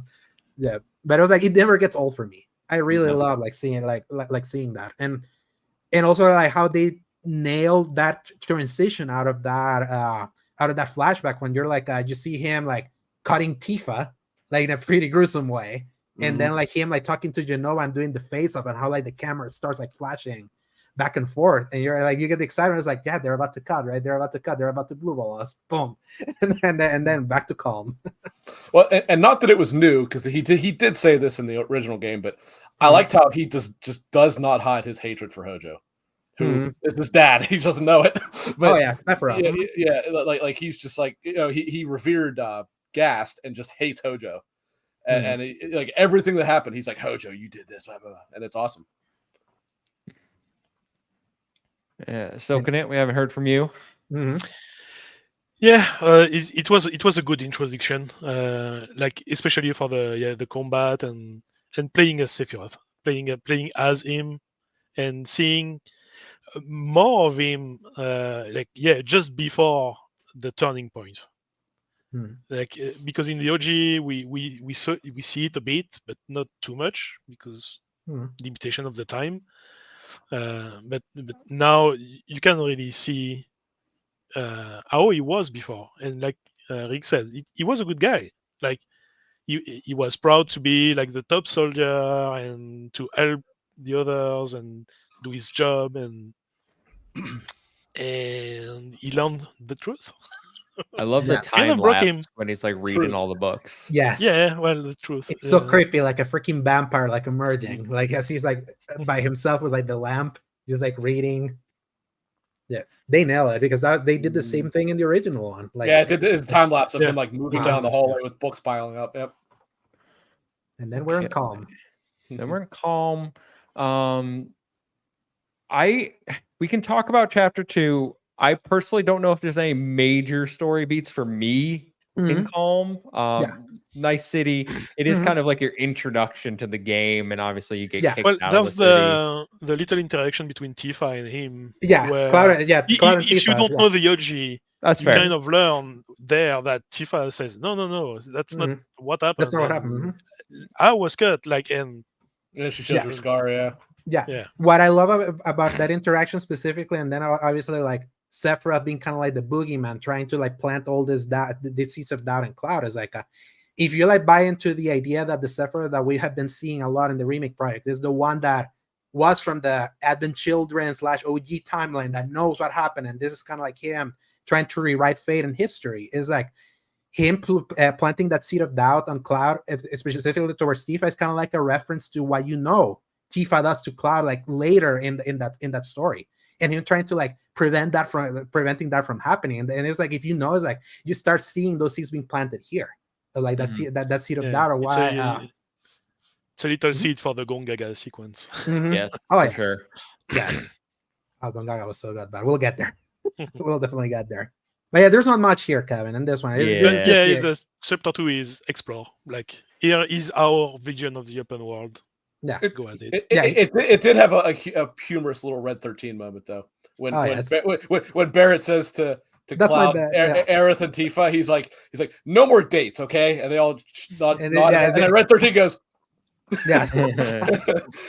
Yeah, this was introduction to like the relationship system where you can go talk to everyone and decide who, like, if you said the right thing to kind of like increase your affinity for the eventual date. So yeah, just kind of like mechanical interactions, and Aerith being kind of like really throwing herself at you very forward. Yeah, very, very forward. So like chapter 3, we're in the mines. Barrett and Red 13 get separated. You have that whole sequence with them, and then you got the Clouds group, and they meet up, and then the Turks are back. I think that just 2 of them. Yeah, which you meet them. Yeah, latest and greatest, Elena. I love Elena. By the way, do you guys read why Reno wasn't much in this game? Yeah, they said this. You mean why they specifically didn't put him there? Or why they waited until the very end of the game for you to start seeing Reno? The voice actor, the Japanese voice actor for Reno, passed away, and because it took them so long to try to find like an actor replacement, they just had to like rejigger some of his Japanese lines to fit what he said in the later in the game. That's why they kind of held him and put it as a, oh yeah, when you beat the crap out of Reno back at the Sector 7 plate in remake. That's why he's all this time he's just been recovering. But he's on vacation. They say he's on vacation. Yeah. That's why we don't see him until like way too late because of that. So because we would have seen Reno much sooner, because this is the one of many times you see the Turks. But at least we still got Rude. I love Rude. Yeah, the Turks are awesome in general. I just love the vibe now. Yes, which by the way, like because this would fall into chapter 2. What do you guys thought of the Midgardsormr fight? Something that was completely optional in the original, and you were supposed to like dodge, and now you fight this giant snake. I don't think it was that optional. Can nuke you. It just had a different name. They called it the Midgardsormr. Midgardsormr, yeah. And I don't remember it being optional. I thought you had to do it. No, because in the OG you have to get a chocobo and go fast. Right. Yeah, and go fast into the mithril mines. Yeah, you can avoid the fight. I thought you still had to fight it. Yeah, now you actually did, and it was like a 3-part like boss battle that had like the hardest rock version of like the boss fight music that just kept escalating and escalating as you kept going through the battle, and then ends with them showing Sephiroth like using his It like ac- force it actually power shows to like how he got on the to the stab spear, him in yeah. like in the big tree. Mhm. That's how you find that snake original in the original game. Right. You just find it's like, wait, the Sephiroth did this, just a snake like Mhm. stabbed and whole bloodied. So Yeah, then I I- That was interesting. like They actually that. show how he got it up there. and now real quick in chapter 3, since we're in the mines. Do you get lost climbing with Barrett? No, and I never understood the complaints. Yeah, Wow. it was so funny. I hear a lot of people were complaining about the Lack of paint. the lack of paint, but it's like there's no paint here, and I didn't find the rocks, and it was completely lost. It was like that's People so funny. A lot of complained about that. Yes, Yeah. because it's the only rock section that doesn't have yellow paint on it. So apparently they just walked in a circle and didn't try to press against the wall.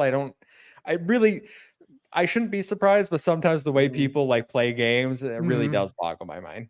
yes, And those are the same people that then complain about the yellow paint on everything too. Yeah. Mhm. Yeah. Oh yes, I just Some found it so people. funny that they went and painted those rocks now, like in a patch.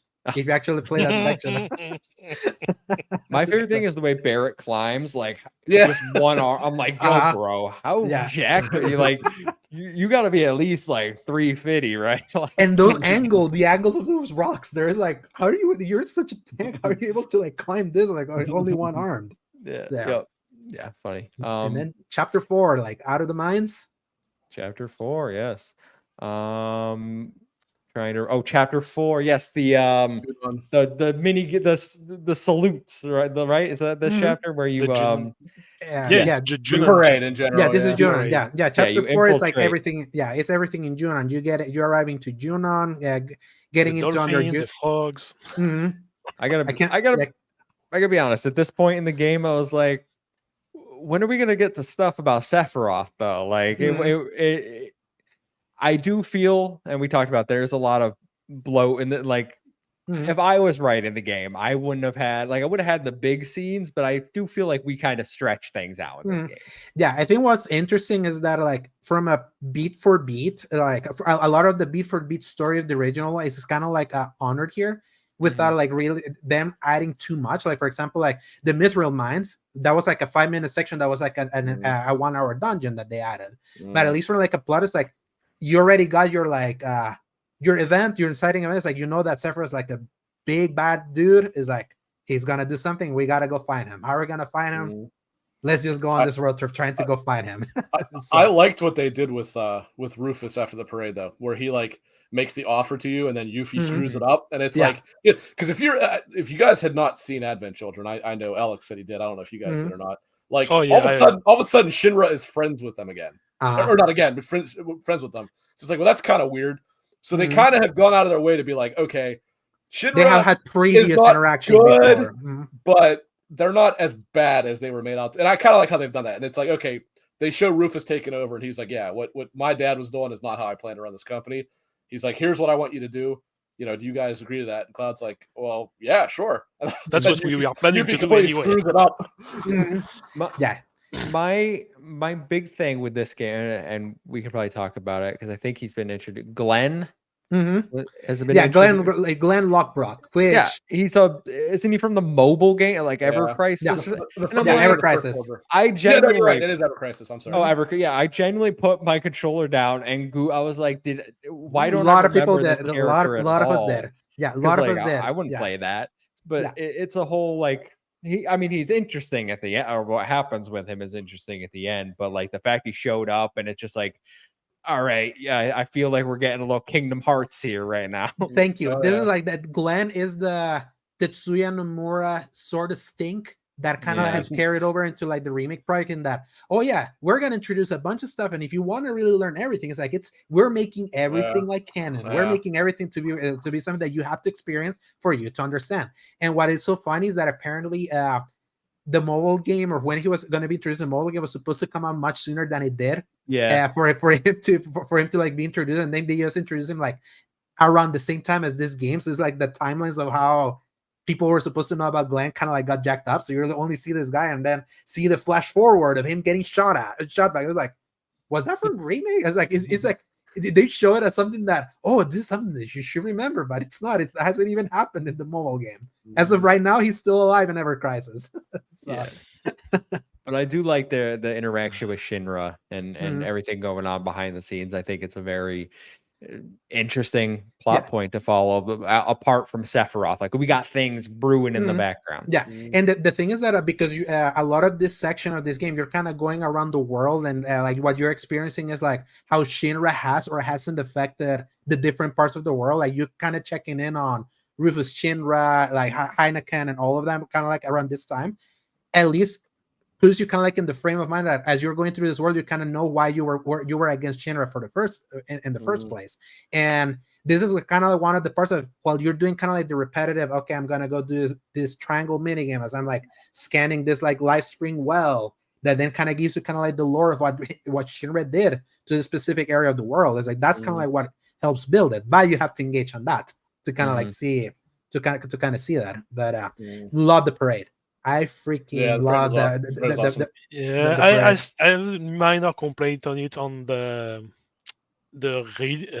readability of when to press the buttons because they come sometimes behind people and sometimes it's a bit sketch, but I love like the music and the moves you can do and even the little ceremony at the end. Do you guys earn the trophy? Yes. When we're getting the commendation for like the best performer of the parade. They have to do what the Bahamut, the Leviathan, and the I did all or something like that. Shiva, Leviathan, Bahamut, like formations. Like the hardest ones. Yeah, I did. And I love the bald bar when you're like recruiting the soldiers and you're like dressed up and everyone just like just. Because that's something I love about the game. Like, it does have those, like, there's serious things happening, but there's always those moments of humor, like just scattered throughout. The game is quite funny at many points, especially with Red 13. Like, they really, for a character who you think is like so ultra serious for a good portion of it, they make him like a total goofball, which you find out later why. But absolutely. And Final Fantasy VII always was goofy. That's something that is like a lot of people, I feel like I like Advent Children, but I do also feel like Advent Children really worked the reality, the perception reality of like what Final Fantasy VII as a world really was into something kind of like, into something more serious, like full of black leather. Like the remake trilogy has kind of like modernized like the feel of the original Final Fantasy VII, and then you realize that it was always kind of like a goofy game that managed to also mix the seriousness of things happening, but it was like it never like it never stopped having fun at the same time. Not to bring another Final Fantasy game up, but I think that is something that I was missing from 16, where we don't 16 have, is extremely serious. It's just nothing overly serious at points to its detriment. And the only comic relief that you get with Sid gets taken out so quick. I like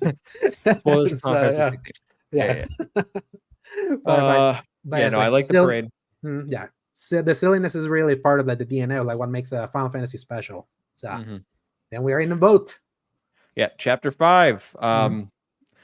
Maybe the most pointless chapter in the game. If you want to go from just a story. There's nothing happens here. You just play Queen's Blood. That's Queen's Blood. That's the only good part. A good Jenova fight, though. A good Jenova fight. Yeah, and the Jenova fight. And once again, like Sephiroth trying to see those plant those seeds of doubt and Cloud when you beat him. But we start seeing the this one was, I believe, wasn't it Jenova Death in the original game? I don't know what they called it in this one. There was a Jenova fight that then gives you Ifrit. It gives you a summon of Ifrit when you beat it in the original. Yeah, the men in robes, we start seeing that like they keep getting transformed. What's interesting, like if you played the original game, and I actually have replayed the original game many times over the years, and so it's like when you played the original game, it was never follow the black robes. Like when you're playing that game, someone just tells you, it's like, oh yeah, we think Sephiroth's over there. Oh yeah, we think Sephiroth's over there. I don't even think they show up this early in the original game. No, the black robes show up until you go back to Nibelheim. That's the first time you get to see the black robes, and they made them to kind of point people more, be like, okay, they're actually following a trail, and the black robes are basically gonna take them there. So it's like it's them trying to add justification where you're going from like place to for the different places that you hit here. A plot device. Exactly. They just straight up plot device. Even though interesting stuff do happen with the black robes sometimes, especially during the side quests. But Before that, we go to the After beach. Nibelheim. Costa del Sol. The next most useless chapter of the game. That's Yeah, when you're the not mini wrong. game starts. Chapters Yes. 5 through 8, from a plot perspective, is where it stalls. This Yeah. is where, Well, like, yeah. it's Which like, is That's one of my basically- big problems with the game, where I was Mhm. when I was playing these sections, are like, is there any story to this game? Mhm. Like, are we gonna get to the like? Yeah. Leaving off on remake, I was really like, I guess I should have known, but Mhm. in my mind, coming off remake, I was like, everything's gonna change. Like the like, I really thought things were going to go in such a completely new direction after the end of remake. So then when I was playing Rebirth, I was like, this is kind of the same game. Like, did they? It really does follow it almost beat for beat for Yeah, I'm most like, of the did game. they Yeah, it's forget about the whispers? And like, Yes. I genuinely was. Yeah, the thing is that they follow through on that every time you briefly flash to Zack. That's kind of like Yeah, where the that's it. chain. We're getting ahead of kinda like where ourselves here. Yes, We're but getting ahead of ourselves this is here. around the time where you go back to Zack in this middle set in chapter between chapter 6 and 7 is when you get the Zack your next Zack interaction when when Elmira goes looking for him because he's taking care of both Aerith and Cloud. So. And That's like the only plot we get around this time, because they're at the Spires, like we get the 2 chapters that is both both and Costa del Sol, which obviously Hojo kind of shows up just to I was about to be say like that, on a you get vacation. That's when Yuffie. Yuffie, Yuffie is the big. She joins the party. Obviously, optional character in the original. I'm so glad that they've like made her more of a integral part of the game. Just what they've done with her is fantastic, I think. Yeah, which means that whenever you go to Wutai in the next games, like that's gonna be like that was also an optional section in the original. Now that's gonna be like vital with some of the things they introduced. Well, and we know what they're planning to do partly with stories there too, because there's obviously huge hanging threads regarding Wutai. Yeah. But they have a lot to cram into the third game. Yeah, there's a lot to put in that. Oh, yes. I think part 3 will actually be what you're thinking of, Kevin, where it's gonna be moving at a brisk pace. We'll talk about it when we get to the ending and like ideas. I'm just talking about pacing. That's all. No, but genuinely, like I'm when I finished the game, I was sitting there. I was like, okay, what's next? They gotta be the third one. Like, there's literally half the game left to go. Yes, I would say like this is around the point where the game becomes like a character episodic thing in this section. So obviously that you have your fun time at the beaches, and Yuffie kind of joins in. Around this time is when Barrett kind of takes center stage when you go to was it what was it the place? Is it Corel? Corel, yes. Yeah. Actually, I really like that part. I know you just said that it kind of came to a halt, but I actually thought that Corel was really cool and really well done. And actually, I really did I like the way they designed the destroyed reactor, because I don't even remember if you see that in the original game. I know they talk about it, but you pass briefly through it in the original game. Yeah, but it's like you actually go in and you see more of the destruction. That's kind of like when you get the first glimpse of a weapon in this part. What do you guys think about the weapon design? How they look like big whales? I like it. I like it. Yeah, my friend hates it, but I've been telling him, I'm like, I'm not sure that these are the only weapons. Like, they're not. I think in part 3, they've implied there's different weapons that these look are like baby weapons. Yeah, these are the baby weapons, and there's like the actual weapons that are gonna come in when like everything like turns to hell later on. I'm pretty sure we're gonna see them looking like we remember them looking. I like that they looked more organic, like more alive, and less maker. Like yeah, it really never made sense to me that the planets had mecha just laying around. And also, this is another thing of like them introducing a concept earlier than in the original one. You only learn about weapons in the climactic northern crater. That's when Diamond appears. No, before that, because Diamond attacks and destroys Midgar. Don't forget, and that's a little over halfway through the original. No, that's like late. That's like final stuff. It's still a while later, but my favorite part of the weapons is Yuffie being like, "I want that materia." I'm like, "What? How are you gonna? What are you gonna do with it? Like, are you gonna like absorb it and make it?" Yeah, that's another. I like Yuffie a lot. Like I like the exuberance, like the charm that she shows. But obviously, like it feels like we're still gonna wait until the next game for her to get like a big character-centric moment that evolves like evolves like what you think of her, because every other character like around this point like gets their center stage. Like obviously we talked about Barret, that like chapter 7 and 8 are basically Barret. If you need to like see like a story thread that kind of like is threaded here is him going to Corel and you learning about him being the reason why Shinra arrived to Corel and like bamboozled them into building this reactor, and then they turned their back on them. And obviously you arrived to the Golden Saucer around this part, which is another chapter. Yeah, chapter 8's the Golden Saucer, which is the best cutscene in the game. When you're arriving, like when you're Bio is something else. The whole music, the music part. Yuffie faints when she sees Dio. Yeah. No, it's like it's very I love how they did the Golden Saucer. It's like this, like this massive casino / circus is like arcade. It looked like an amusement park, whereas the original one, it just looked like you were walking into an arcade. So they really way better like realize what it was this time. Yeah. Who'd everyone get for their first date? The one I wish I'd have got for my second one, which was Aerith. I got Aerith. Yeah. I got Red. I got Tifa. What? A red? Oh, you got Red 13. You had Red 13 the for first this time one? I got Red because I didn't notice the. I didn't think you could have a one-on-one with Red. So when I got the highest level with him, I wasn't worried too much. I had Tifa waiting just behind. And I got Red. So basically, I went through it, and then the next day I came back and redid a lot of side quests, all the side quests I could, and I finally got Tifa.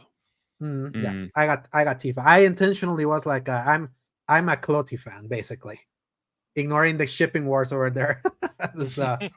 Because I'm like, I'm Team Zack and Aerith belong together, basically. So that's why I'm like, if you had asked me when I played Remake, I would have been like, Aerith Cloud. Even Aerith Cloud, and then I played Crisis Core, and I was like, nah, Cloud, you can't do this to your boy.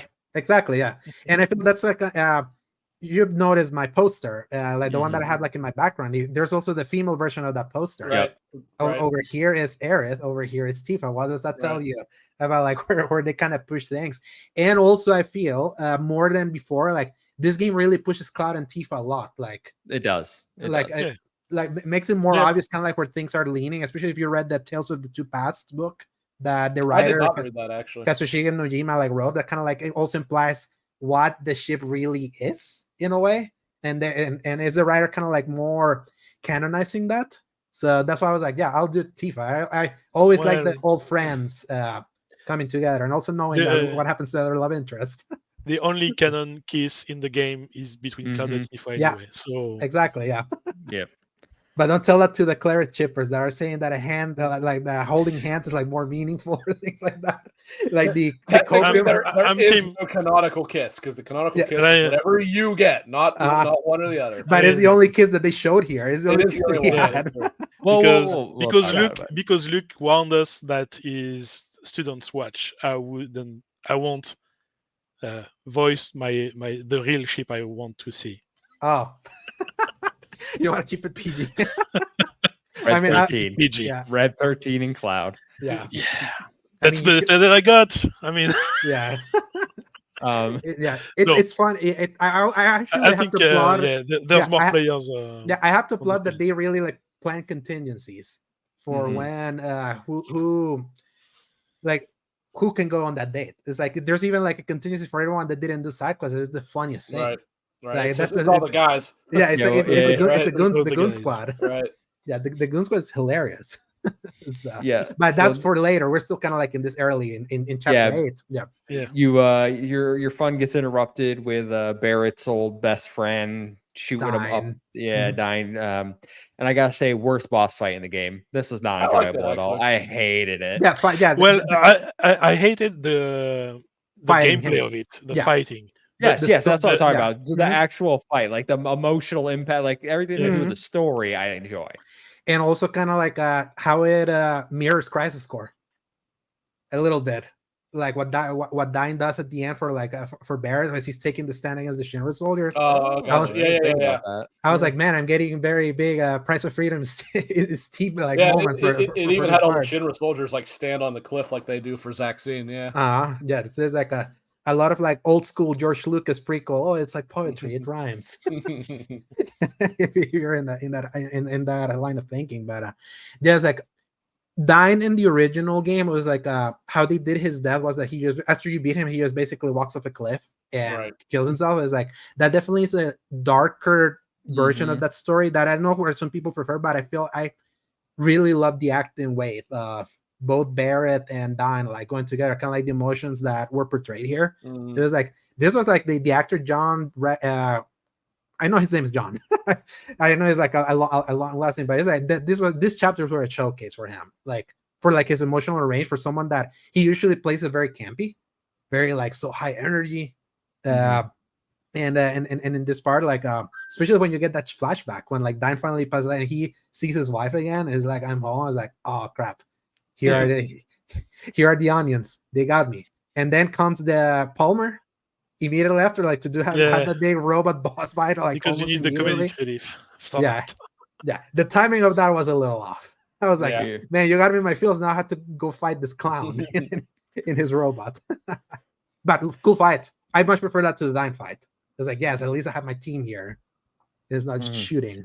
That part, yes. The part just after when you run around on the buggy. The rail no. Yeah, it was just an on-rails thing. I was like, oh, okay, cool. It's like, it's whatever. Yeah, just a set piece. But then that's when you get the buggy. You can finally ride around. It's like, oh, the buggy was a godsend. I was so sick of navigating around. Yeah, especially right there in Corel, where it's like just the desert. It's like you need that buggy. And how it like picks your material if you just ride over the buggy. So no more like having to keep pressing triangle. And then you could in the settings there was an auto pickup option. I think the auto pickup becomes available after you beat it. It wasn't there. Yeah, it wasn't there. Where I had it when I don't remember seeing it. Yeah, I remember seeing it after because there's some options that show up after you beat it. So maybe it was added in an update too. That could be. Yeah, probably. Yeah. But that's the thing. We all beat it before the big patch. I didn't. Oh yeah, I beat it like the first week. yeah, I beat it within 2. So I reviewed it on the 21st, so March 21st. Yeah, the 3 of you guys beat it long before me. So when we get to a certain fight, I'm going to guess that I'm the only one that fought the version that I fought. Well, I know you did later, Alex, but yeah, because that's how I figure it out. But I'll tell us when we get there. But chapter 9 next is Gongaga. Yes, which Gongaga was awesome. I know people don't like this region. They think it's confusing from a map perspective. Yes. I really enjoyed Gongaga. The map is, but the music is so good that I don't mind. It's amazing. I get big James Cameron Avatar vibes of being in this jungle. It's just like I love just hearing that those kind of like chants, like children chants that are and the flutes that go. It's like it's such a great vibe to just be in Gongaga. It's a bad map if you're 100%ing it. Obviously, you didn't, Kevin. So it's like that's why like your impression is so positive. That the one Yuffie side quest here though, where she has a trainee and you have to go finding. Like I could see him, but getting to him was the most frustrating. I had to literally look up. I was like, okay, the map is not like. That wasn't even the worst part for me on that fight. Sure. On that side quest, because during the fight you have to pressure a certain number of time. I had to change the difficulty, and I was doing too much damage. Yep. I had to change the difficulty to make it. You had to have it on dynamic, basically. Yeah. Mm-hmm.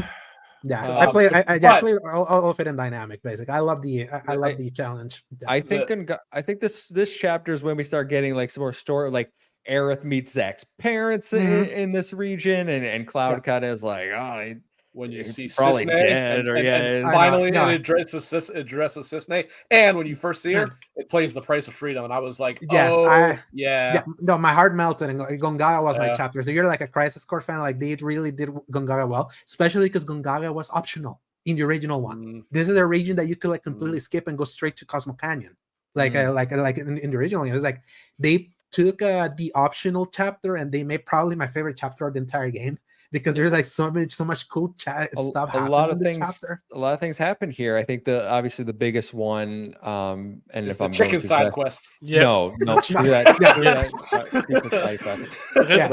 way, with the chicken side quest, when they tell you have to go get the faraway chicken, at what point did your mind go to, should I just like reload a save and not do this because you guys suck. What are you guys doing? I was like, there's no way. And then when you start pushing, it's like, okay, there's a fight. Okay, it's like I feel a lot of people have that moment of like, there's no way that they're gonna make. The payoff is so good.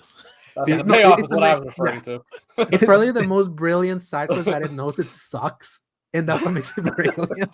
Like the actual biggest moment in this game, or not the game, but in this chapter, Cloud slashing at Tifa and knocking her into the pool of Mako. And again, and getting like swallowed. parallels, it's the same move as Sephiroth did on so Tifa. amazing. He killed all the becomes Sephiroth, soldiers as Sephiroth, which is like he uses Octo. He gets himself in the Octo-slash like position. Like he like moves his face like Sephiroth does, like when he just dodges. It's like one of the few times you see blood in this game. Like when he kills and then like he has like blood spatters like in his face. Like this game is like so judicious when he uses blood and makes it so so effective. Here's the thing: when he knocked Tifa in, and then she ends up in the Lifestream or with the part of me, and I should have known better, but like because after remake, I my whole thing was what if Tifa dies instead of Aerith?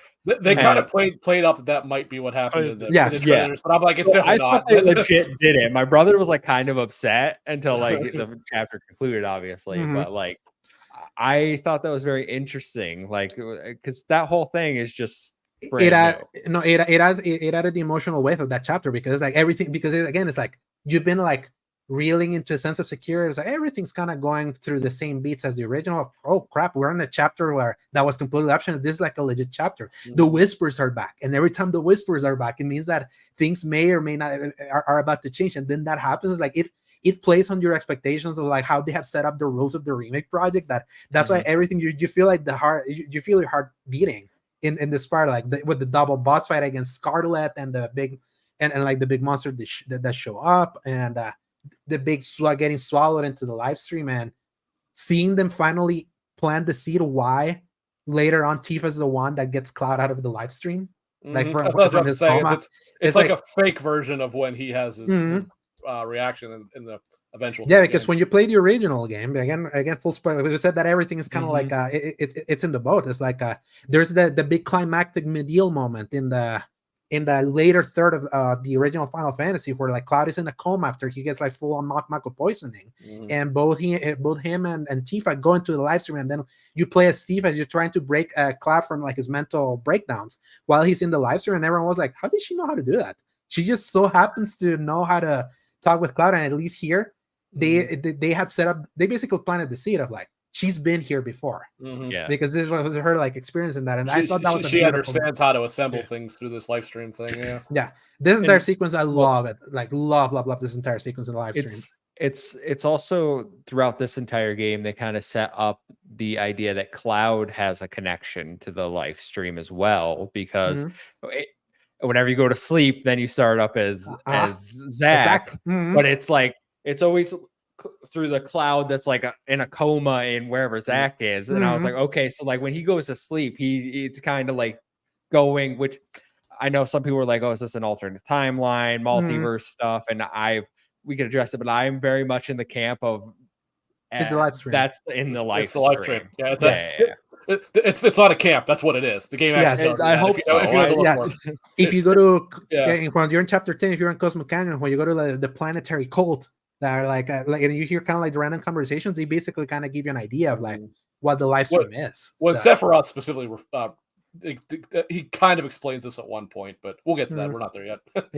That's chapter 14, basically. Not that one. It's earlier in the game is what I'm referring to. 13, I don't remember what it is. But we'll get there. we'll definitely get there as we keep going, like kind of like in order.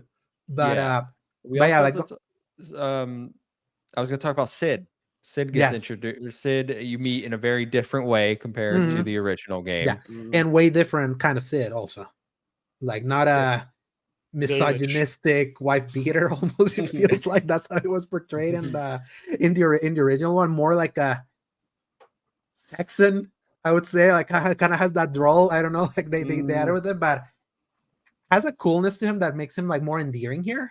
I like him. I way prefer to. I don't think the characterization as it was in the original one would play.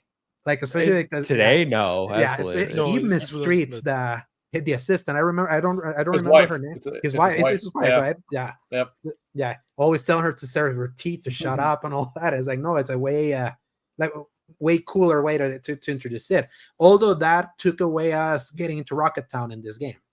That's that was like the only thing. They said before the game released that Rocket Town would be in the third game, not in this one. Okay. Before it came out, they said that. Okay, yeah. I remember they had said that they might reshuffle the order how you got to places, but you would always end like in a specific place. But I didn't read specifically that Rocket Town would miss. I believe it's gonna be in the next one because it's like well, it definitely is. They said it is. So yeah, especially with Meteor, like it's a major part of his character. Yeah. Yeah. And then we moved to Cosmo Canyon, which if you kind of keep track. So, did you have something to say? You looked like you were. Huh? Yeah, I wish we could have played with Sid.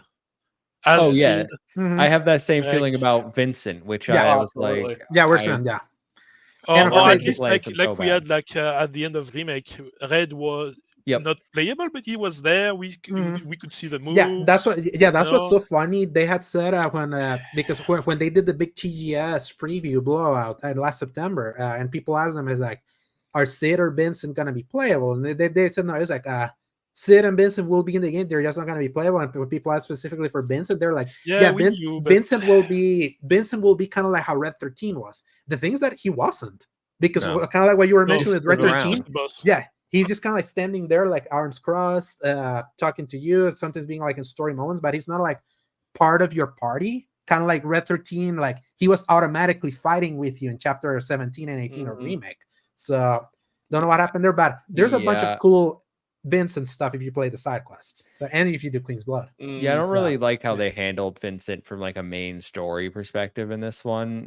Like I get he's another optional character, right?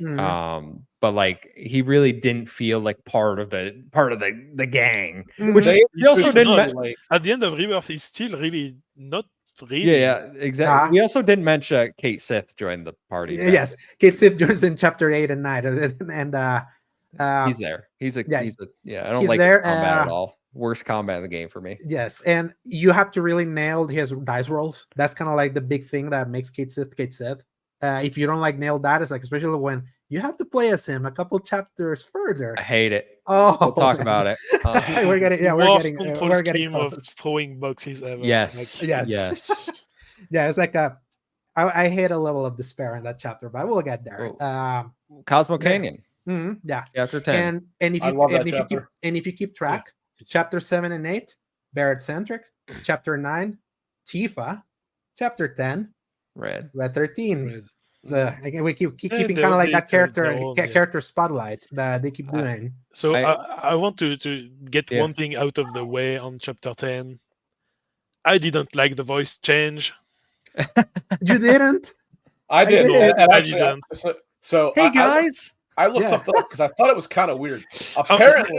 Apparently, in the Japanese version of FF7, it was very much insinuated, not necessarily that his voice changed, but that he talks completely different. Apparently, like the translation was the game was infamously pretty poorly translated into English. So it was completely lost. But apparently, in the Japanese version, the way that they had him like start talking when he got to Cosmo Canyon, he in the original, right? Correct. He talked much more childlike. Yeah, and that was what they tried to replicate that here. Yeah, that's kind of more my what I didn't like. It's not like the voice changed the tone, the deep voice or not. It's like talking like an adult and like a child, not even like a teenager, like a child, like a little puppy.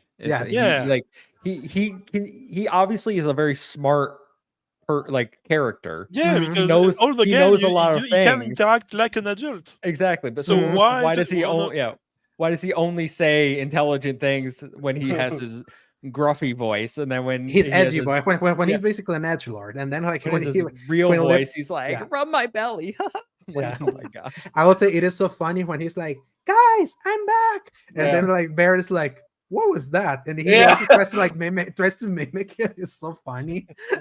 I was like, oh, Barrett's so funny. But apart from that, I love that chapter. Like all the what you learn. And what I do find funny is that you hear the child voice so often throughout the game, but you don't really know it's that because it's like tuned it out. Yes, it was like He's talking Before to I- Aerith in the room. Yeah, before I knew. And there's what was- another one too. I don't know Yes, what it was. yeah, there's There was twice. another one. There's like in the room in Kalm, and also the room at the Johnny's decrepit Mhm. beach house. That's the other time that you hear the child voice. And whenever you see the scene of both Aerith and Tifa on the beach outfit, and they go to Red, be like, "Hey, how we look?" His like voice like slips for a little Yeah. bit, kind of like he starts like getting a little too hot and bothered. Flustered. Like, a little flustered. It was like he was like, "Oh, well, no, you guys, you look like a sequel. You look like this." It's so funny. Do you guys like the Cosmo Canyon, the entire area? I loved it. I thought it was No. amazing. No, Yeah, the side I- my quest. least, it's my least favorite area in the game. I'm gonna be honest. Yeah, Oh, I I liked love it Cosmo more to Canyon. explore than Gongaga for 100%, but I like the vibes of Gongaga better. So I think these are the two areas of the game that are I like. think the traversal is better in Cosmo Canyon. The side quests are better Mhm. too. And you have the proto relic quest. Yes, the Pro Relic quest on Cosmo Canyon is If there legitimately is hard. one proto relic side quest to do, it's that one. Yeah, because it like handles Wedge and the Avalanche crew, and Yeah. that was like so heartbreaking seeing that Flat. they really flattened Wedge. Poor Wedge. They threw him from the 61st floor all the way down to the pavement. I was like, It's- that's brutal. I didn't mention it. Well, it hasn't technically happened yet, but I really thought again at the end of remake. I think Uh-huh. I talked about. I might have been with you, Butch, in the or in the Discord when I was talking about Oh yeah. where they go, and I was like, well, I think Jesse's I alive, think Jesse's guys. alive. Like at the Yeah. end, like they clearly had, and then none of that is true, and I'm like, man, like Mhm. And you have the Loveless posters on Or the it's chapter true 8 somewhere that's in the live foreshadow, stream. and after that the 12. yeah, we'll get to that. And That's why I said in as our it turned group out, chat, none of die? them were alive. Like Yep. because the original or the end of remake, it shows Right. Big. So you think Yeah, he is alive, but it turns Mhm. out that's not really true. He is dead, just like the other two. Mhm. I But think the existing big somewhere. thing. In, I think the big thing for chapter 10 is obviously the Ghee, right? Yeah. Mhm.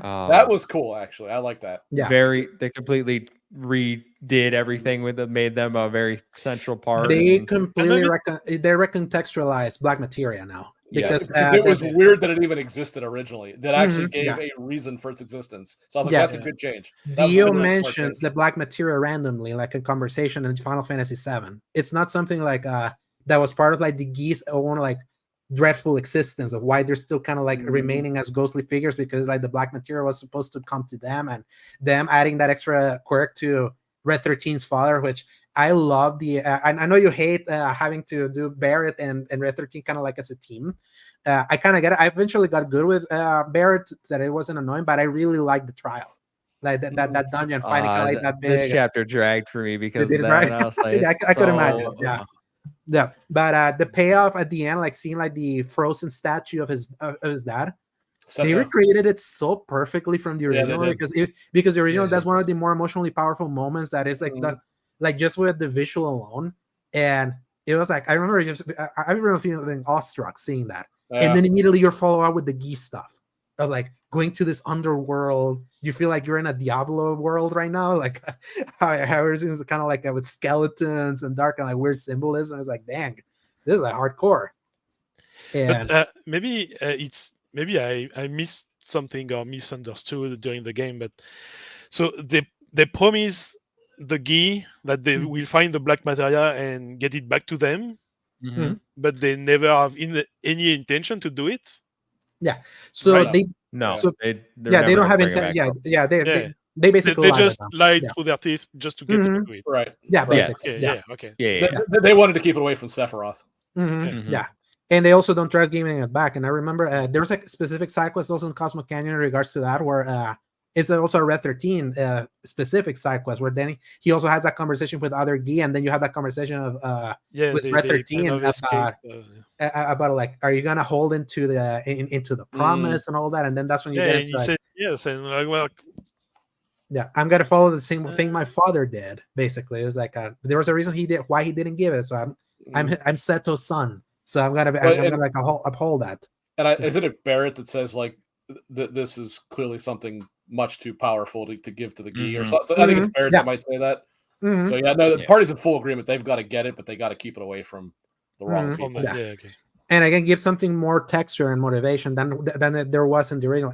It's around this time in the original game where the plot kicks back in again, because it's like you Also go around through. this time where the plot starts to kick back in. So it's like no, literally. We're approaching 2 hours, so we're coming towards the end. So let's, if you don't mind, maybe we speed run to the good parts here, because chapter 11, worst chapter in the game. You play as Cait Sith. You have to throw stupid boxes. Oh my God, that it goes for way too long. And I like the boss battle against Vincent. I like his introduction. It's kind of like when he's like Vincent Valentine. Security or something like that, and he's awesome. Yes, and his interactions with Cait Sith when he's like old man trying to activate the computer, and then Cait Sith just climbs on him and just like activates it for him. When he grabs Cait Sith from the face and throws him, when he's like, you had no permission to go inside that room. When they're like investigating, like when they're at the lab again, when they're at the lab where Cloud was basically created, like in his reborn form with Sephiroth cells, as you know, if you know Crisis Core.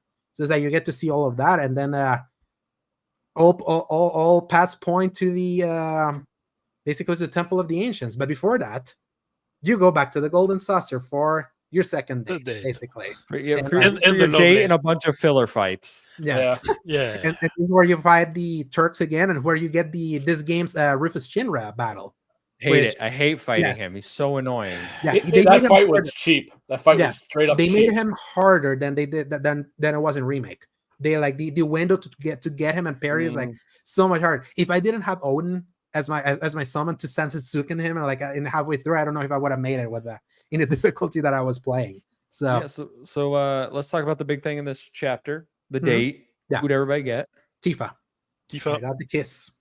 Yuffie. Oh, you want Yuffie? I didn't go with Yuffie. I got Yuffie because before that point, I meticulously went through and did like everything that was left over. Yeah, the side quests. There must have been just enough side quests of her to put her above the other ones, and I'm like, are you kidding me? I got Yuffie. I wanted Yuffie. I basically made sure I only did Yuffie side quests to ensure that I got Yuffie, which is why you were like, oh, it's the only kiss in the game. Well, Yuffie kisses him on the cheek, right? Yeah, he kisses in the cheek. Yeah, exactly. It's like he doesn't kiss Aerith at all. That's what. That's also I'll refer to my subtitle. French. Yeah, the French one. We got the French. But no, that the Cloud and Tifa kiss was like so well done. Like if you've seen that cutscene, it's like it's so. If you ship them so hard, it's like it feels like he's about to fumble, but Cloud has wrist.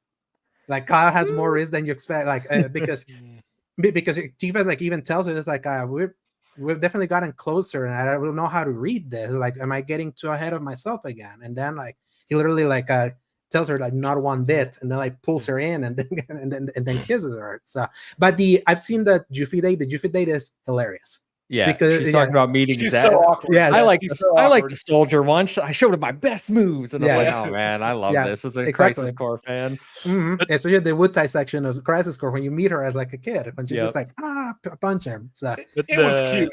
It was definitely cute, but it was like that's not what I wanted. Yeah, because who do you wanted? You wanted Aerith. Old enough. Yeah, not being 16, you know. Yes, but hey, 16 is like the age of consent in Japan, so you're not in trouble. Yeah, well, different things. Yes, I would say I loved a lot. I did love the theater part, the loveless. Yeah, that's the part I prefer on the date, because when you see Barret and Tifa react to the play. The No, when they're acting in the play. No, the first part when you see Jesse. Oh yes. Yes. Yeah. Oh man, yeah. The first song, like when you see that Jesse hologram. And after that, you have a pan on the party, and you can see Tifa and Barrett like crying, like being like, "That's so beautiful." And then you interact in the play when you do the loveless play as like Cloud with being the knight, whoever's your date, which is so. Like, and if you don't have Tifa as your date, you have different lines of what Cloud says about Jesse. Yeah, he had to explain to Yuffie who it was. But just for Red, I think he just says like, no, she was a real star, rising star.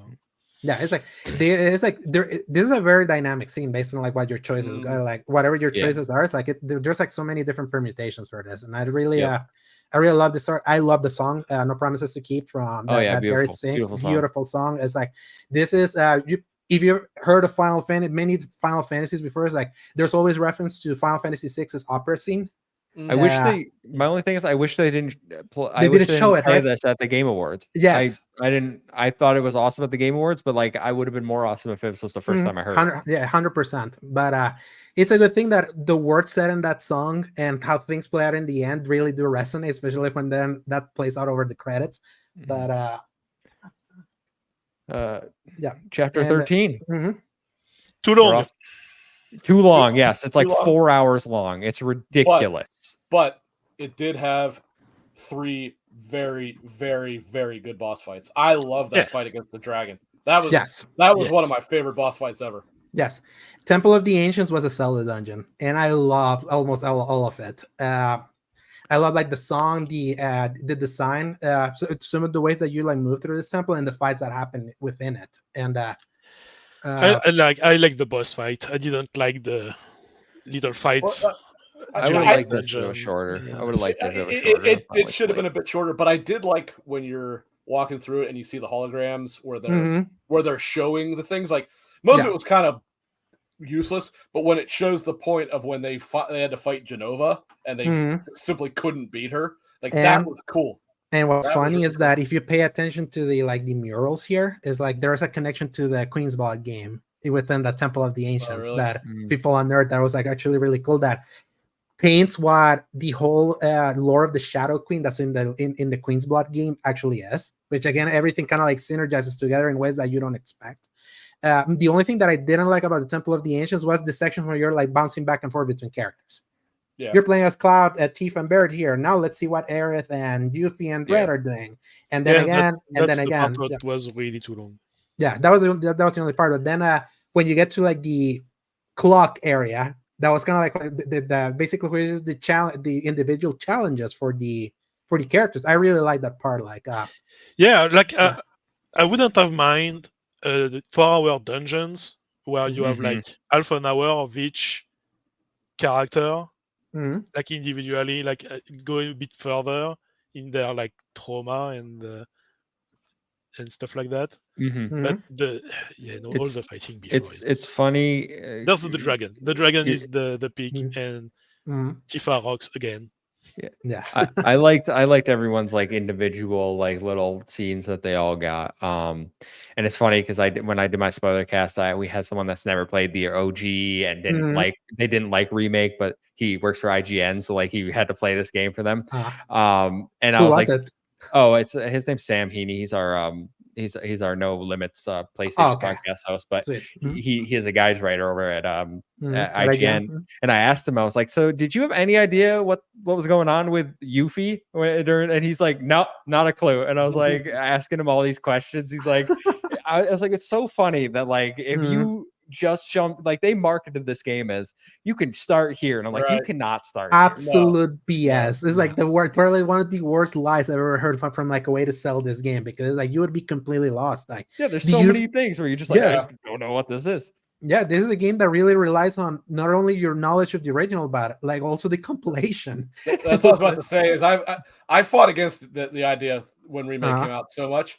I've come around to the idea that you should not play this trilogy without playing the original game first. I really do agree with that. That's why I tell everyone. I think you're losing way too much context. That's why I tell everyone it's not a remake; it's a sequel. Yeah, it's a sequel. It's like it's a weird hybrid of it's remaking parts of things you remember, but it's like also follow up. So it's I despise the remake name in the name, like it's not. It's really not. It's like that's the thing, is it's taking the idea and making it a philosophy. They're remaking the world. Yeah, making a philosophy of remaking the world. So it's like it's clever, but also too clever to try to make this like a mainstream thing that could like understandable. Like this Trials, I really like the ones that affected me from like the individual parts. Like obviously Red 13, like animal violence always me. Reds was tough to watch, actually. Barrett's one was like you're just basically seeing what you already got implied with Corel, so that one didn't hit. the Yuffie one really affected me because I always say that the end of Intermission where I she can't loses wait to deal Sonon. with that in the next Like game. it's like that's such a powerful ending in that DLC because it's so legitimately heartbreaking, and getting to see that again, I was like, gosh, the DLC was so good, and they just reminded me of that I can't wait. But I didn't like hers because it was exactly what we saw already. I think a lot of people didn't play. I imagine. Yes, to me it was like a reminder because it's like it was a reminder of like the emotions I felt of playing Intermission because it was like I was not expecting that DLC to go as hard as it did at that end when you fight. We hadn't addressed that in the entirety of the game, so to me it was like, hey, we didn't forget about this. We're still going to address this. Exactly. Right. Yes, it's like we're still in the middle chapter of all of this. But the Aerith one was the one that takes the cake. That entire sequence of young Aerith going like being ignored by the Midgard slums people, and the performance by Brenna White here is like that was like the peak of her performance as Aerith in this part, and her basically preparing us at the end of those challenges of the reality of where we're gonna come, and then Cloud being like, shut up, we got him. About Cloud becoming a complete a-hole in this which is actually really cool because like you're seeing the Sephiroth influence like slowly exerted on Cloud the more you go into the Temple of the Ancients, and well, that comes to a head at the end of this chapter when he steals the materia and gives it to Sephiroth, and then when Sephiroth basically BDSMs him all over this thing. it was so fun. Like, and then him and Aerith fall down into that hole, and I was like, which by the way, like when you're playing at the part where like Cloud is like walking like zombified as you're pursuing Aerith, he says like Aerith, kind of like it's The Shining, Jack Nicholson, and then chapter 14 the beginning of the end, end of the world. So which, the wolves. Yes, this is basically where if you had any questions, a shorter chapter, and if you had any questions about what the point of Zack, the little intermissions you kept getting with Zack throughout the game, which is like 3 or 4 before this last one, this is where basically they blow the entire thing open to try to like explain the different worlds and existences that exist within like the Lifestream, a Sephiroth kind of like takes which I don't know about you guys. I totally missed because like the way to tell like what world you're in is like the Shinra the dogs. Mascot. Yes, I totally missed that because I was like, okay, but how did Zack like do all of these and like they all end different? And my brother was like, he didn't like. I mean, it's different like timeline. I'm like, oh, okay, like it's existing in the Lifestream, but like I really like the way they kind of wrapped it up because it's not what I saw coming. I thought we were going to do timelines, multiverse, and instead it's like when you like Zack's dead still, right? And his memories are dead. Yes, and his memories are keeping him alive. Yes, they all just exist in the Lifestream. Kind of like Sephiroth, like in Advent Children. He's not dead because Cloud remembers him. And because Jenova pieces still exist. He and Jenova essentially are one by the point of the end. Yes, and this is kind of like the moment where everything starts ramping up. Now we know it's like the Forgotten City is the next part. First of all, the Forgotten City looks incredible. Yeah, the way they designed it, I was just like, man, I thought this would look cool. Because I remember what it looked like in the old game. Do you also notice that this looks 1,000 times better than I thought it would? Yes, and also they use Advent Children song for it. When you get there, when you get to the part where you see it like from the bird's eye view and Vincent is sitting there, it's if you watch the Advent Children movie, they use that song when they're like with the part of the movie that recaps the game. So it's like, oh man, my heart. I gotta know, guys, how many of you thought you actually saved Aerith? No, not for a second. I did. I did. When he blocked it, I immediately cheered. And I was like, this game. I have to thank IGN for being complete assholes and tweeting the thing. Yep. Oh, they tweeted it, really? Yes. Yeah, I was livid. I was livid. I was livid. I was like, it's a week. Are you seriously like talking about this now? There was spoilers the day after it released. I thought the tension of that moment was like so well done. As you're like walking to like the pool where she's like doing her prayer, and the whispers, both wide and dark, are like kind of fighting together and kind of like preventing you. And adding that also meta thing of like in the original one, there's a part where Cloud is about to strike her down also, but it just happens randomly. And this one, it's so funny that a version of Whispers is like trying to make him like strike, and other ones are kind of like holding him, and you're kind of like seeing that struggle. The music kind of is how it's playing, and then you see him coming down, and then suddenly he breaks and then like strikes, and it was like even kind of annoying. I was like, holy crap. I was like, I just thought that he accomplished it, and I was like, okay, this is their big change. Like, this is what we're like, Rebirth, like we're keeping Aerith alive or something. But then like it does that whole the timelines converging or whatever, the homecoming or whatever he calls it. The reunion of worlds, the reunion of worlds, where different emotions kind of like are converging together at this specific flashpoint where hatred and despair are all kind of like at bigger heights. And why? Because of a big loss. And I remember like one of probably the coolest parts that happens is like when Cloud is like having his flashes, you see him mouth stuff. And this is that you're realizing he's saying the words that he tells Sephiroth kind of like in the original. It's like the game is acknowledging that had happened. And all of this is kind of like converging. And initially how I saw this moment playing was a way for them to give Aerith like a goodbye to Cloud in this moment. Instead of kind of like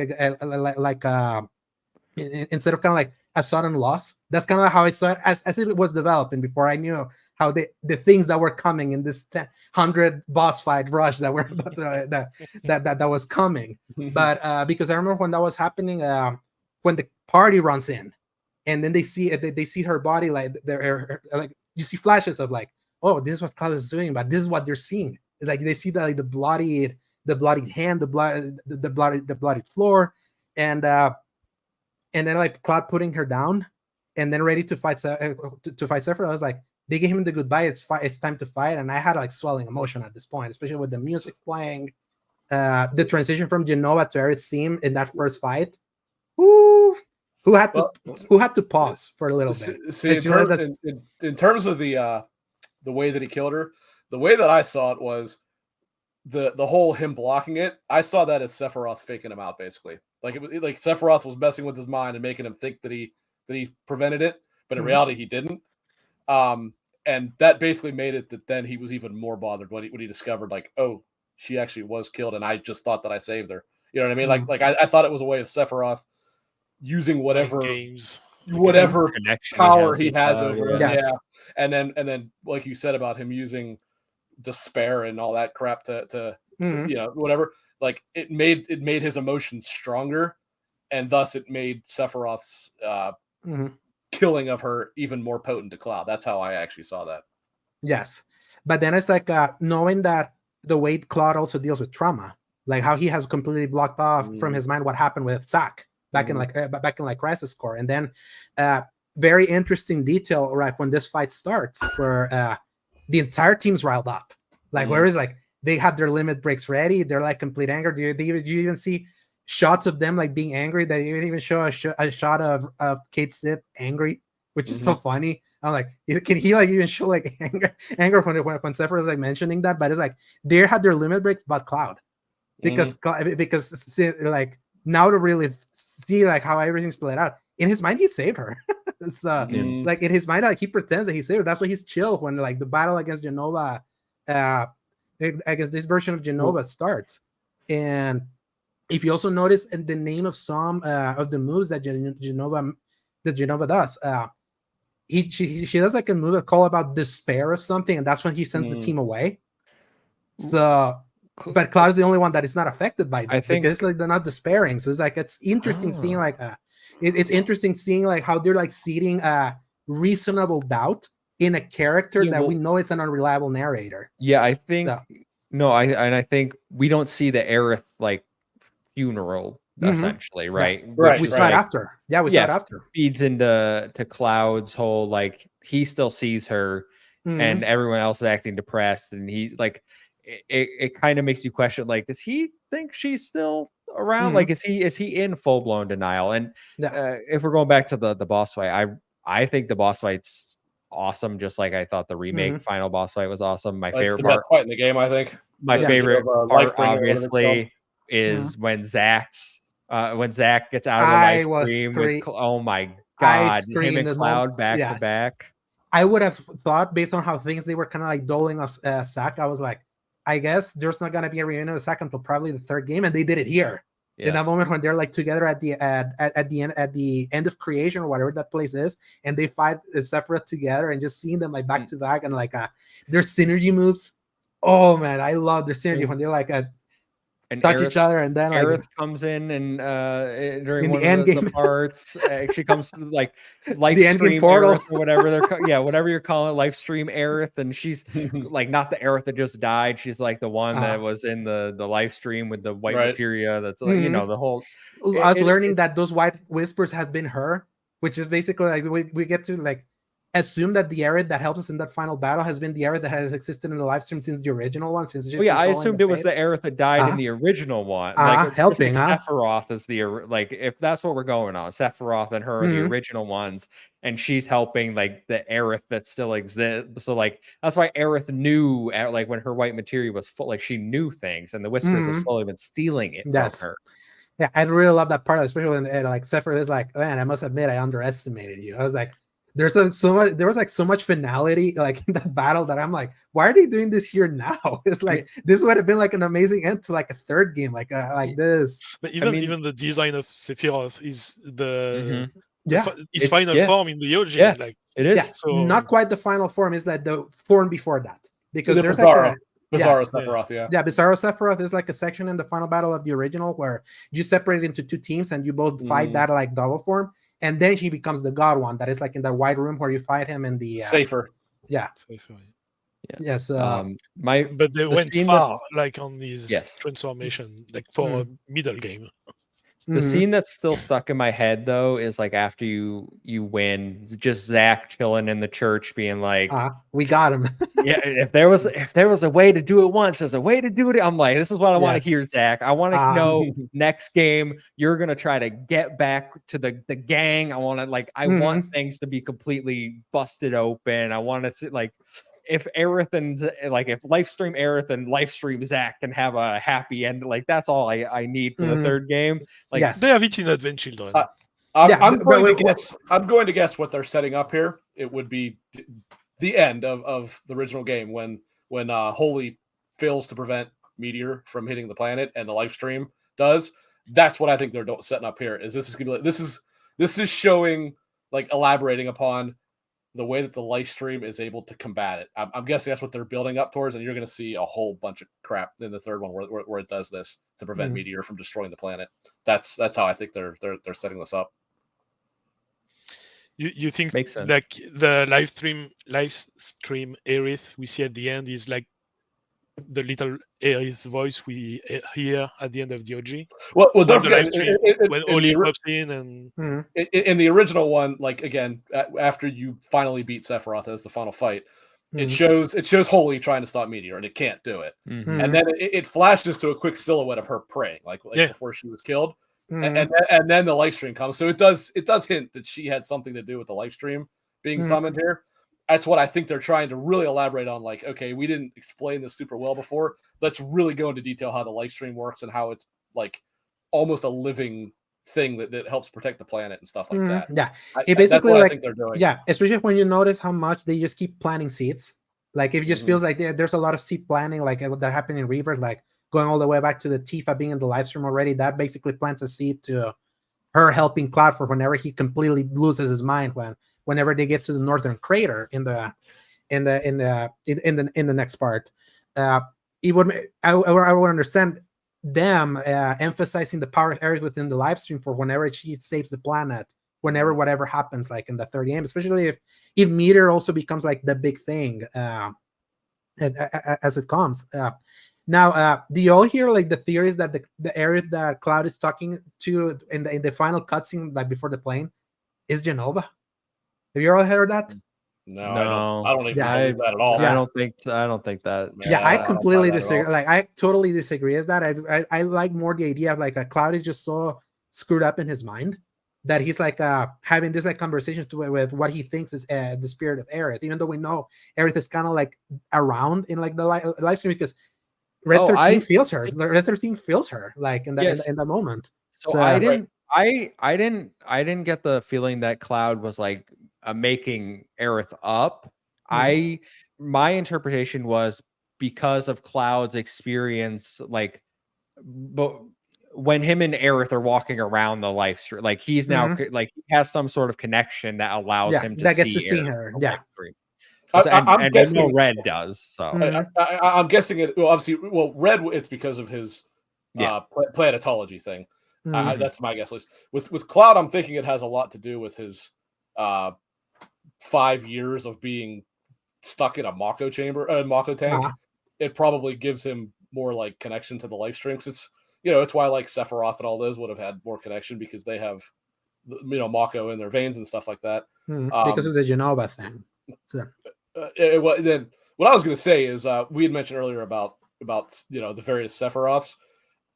I thing to remember is a lot of the Sephiroth that we saw is not Sephiroth. Sephiroth has not appeared yet. Yes, Sephiroth is still encased in the northern crater. What we are seeing is Jenova. We're seeing fragments of Jenova, and that is explained in the original game. That's exactly how it is.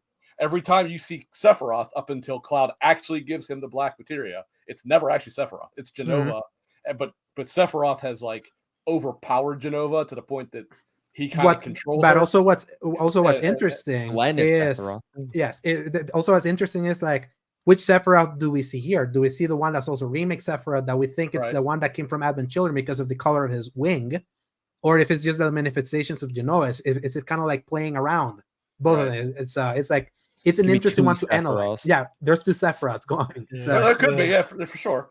I'm just saying, saying, game has a lot to do. The ones when you see them interacting with you normally, and the events that happen in the original game, those ones are Jenova. That's not Sephiroth from the future. That's just Jenova. Yeah, but being controlled by Sephiroth nonetheless. Now I have two questions I would love to hear your thoughts on. I know a lot of people. One of the things that they hate about the ending is the fact that they basically sacrifice the quote unquote power of Sephiroth stabbing Aerith and how it happened, and it kind of like because they went a different route with how they portrayed it. And do you agree with that? That we lost something for them, like doing like what they ended up doing, or do you like that what they're kind of setting up now? Because this is also a continued story. I don't think we lost anything. I've heard that too, but I still think it had the full impact. Yeah. The thing is, I don't know if we lost it or not yet. The third game will tell us if exactly it has an impact or not.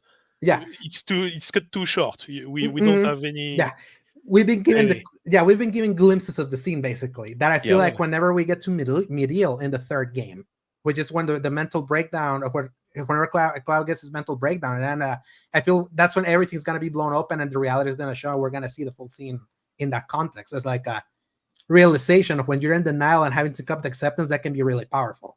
You'll be like, I've been in denial all this time. It's like, but this is actually what happened.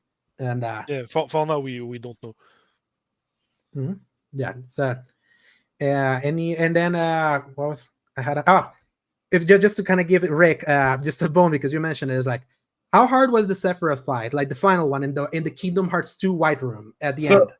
So it was hard, but yeah, I want to hear it from Kevin because Kevin and Silken, we beat it around the first week, and Rick beat it like 2 months later. Like, okay, so 3 weeks ago, 4 weeks ago, whatever it was, Hogue had mentioned on SG Bitcast that there's a huge DPS check at the end, and I didn't know what he was talking about. Yep. Alex said in the comments had confirmed it killed me. Yeah, and they kill you too. First time he killed me too. Like what I actually thought he meant, because I didn't really pay attention to the fact that he was saying DPS check, was the round before that when you have to use various different elements.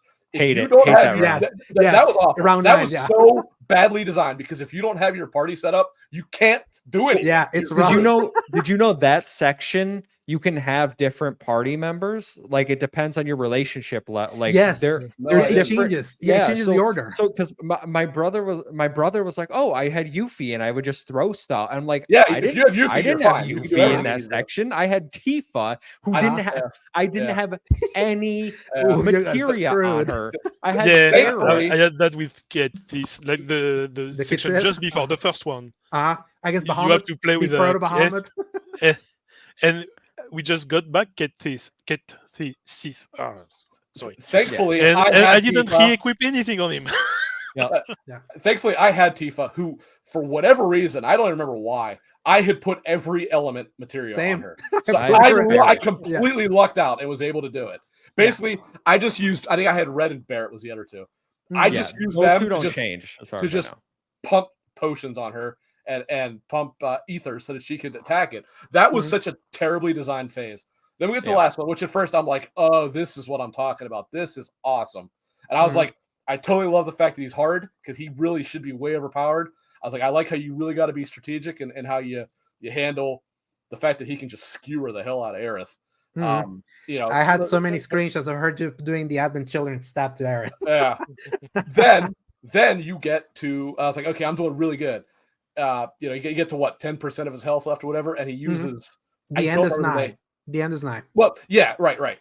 And he does basically an attack that is just a persistent spinning around in a circle attacking, right? I did not realize for 3 freaking deaths, it actually might have been 4, I can't remember. That was the DPS check that Ho was mentioning? Yes. I was like, okay, I can't attack him here because I'm going to get slaughtered by these attacks.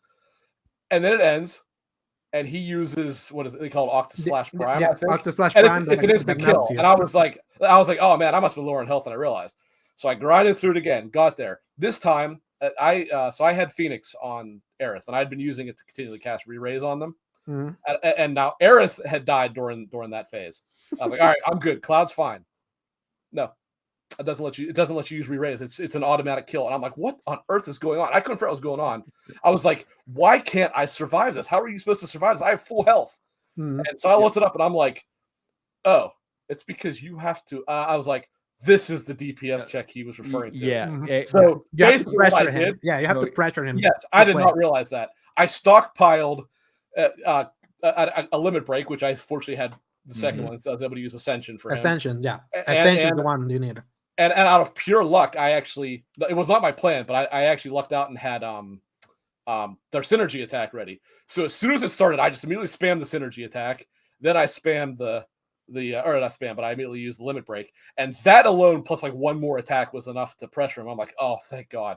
Because I was doing that fight for, I mean, you saw me in the comments, Silkenet. It was probably an hour and a half. I'm like, what is this fight all about? It took me in about an hour and a half, and then Ho was there 6 hours. I died, and my death was so annoying because Cloud died, and then I went to use Aerith's like limit break to like bring everyone back to like bring him back to life, heal everyone, and then Sephiroth hit me in the middle of her do it and killed me. He can interrupt everything too, which is the problem. And then it brings up that menu, and there's like 4 choices. Like, where do you want to restart from? They finally changed the name. They didn't make any sense. And so I clicked one and had to redo the entire hour and a half. I was like, I just wanted to do this battle.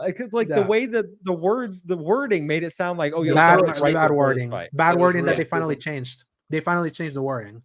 So, oh man, that would kill me. I have to be like, oh man, I lost like an hour and 40. I did. Yep. What's funny is that when I reviewed it, it only took me like one try to beat Sephiroth, and then when Hogue was mentioning, because it was on a Sunday, he was like, "I've been here for like 6 hours." I was like, "What are you doing?" I remember him being tough. I don't remember him being that. He's not that hard. Exactly, and so I was like, "Okay, I'm gonna." I was like, "I want to help him. I want to get there, and I'm gonna tell him what strategy I use." I get there. It had to take me 6 tries to get Sephiroth because they made the fight harder. Since the patch that fixed the performance mode, somehow like he spams like the whisper cannons more, like he over spams Hell's Gate more to boost you. I was like, it's like they made the fight spammier that I was like, this is not what I remember. Because I'm just saying, I wouldn't do any fight that long. I would have dropped the difficulty ages before that. Yes, he had to like turn the game off and put it on easy, and he beat it the next day. But it was like it was that close to being an awesome fight, but the fact that I kept dying on this one part and not knowing that that's what I had to do, it totally ruined the fight for me. And I'm like, man, afterwards I was like, that's unfortunate. If I'd have known that, I probably could have beat him maybe the second time through. Maybe not the first time, but the second time I probably could have got him. Yeah, but I can attest that fight got harder because I didn't struggle as much, and I was still playing the game when Hope told me, because I was still doing the challenges and all that. So I just, for word of warning, if you're still watching this, you haven't gotten there, don't worry about spoilers. It's like the fight is harder. Play it in on easy for some reason. I actually told my friend, I'm like, hey, I'm going to save you frustration. I was like, when you get to the point where he's doing an attack, don't let up. I was like, you have to just don't stop attacking. Yeah, and basically don't play as Aerith because she can't attack fast enough to pressure. No. Like you have to be Cloud there. There's just no other way around it.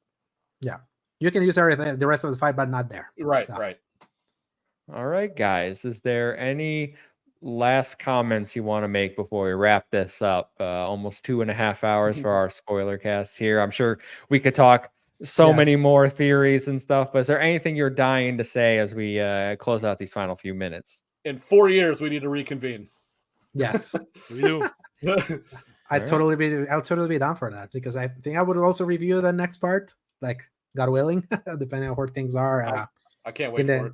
Yes, it's like just a wonderful game. Like I think still to this day, I think it's still my favorite game that I played in 2024. I'm still open to the mind that any other game could like surpass it, because it was still technically really early, and obviously SGF is coming soon. There will be other stuff happening, but it's like the fact that I still know so much about this, like 2 months removed from when I reviewed it, I still so vividly, just tells you a lot about how much like this game really resonated, and it definitely has problems. Like it's not a perfect game. Yeah, pacing and mini games. Yeah, exactly. Mini-games.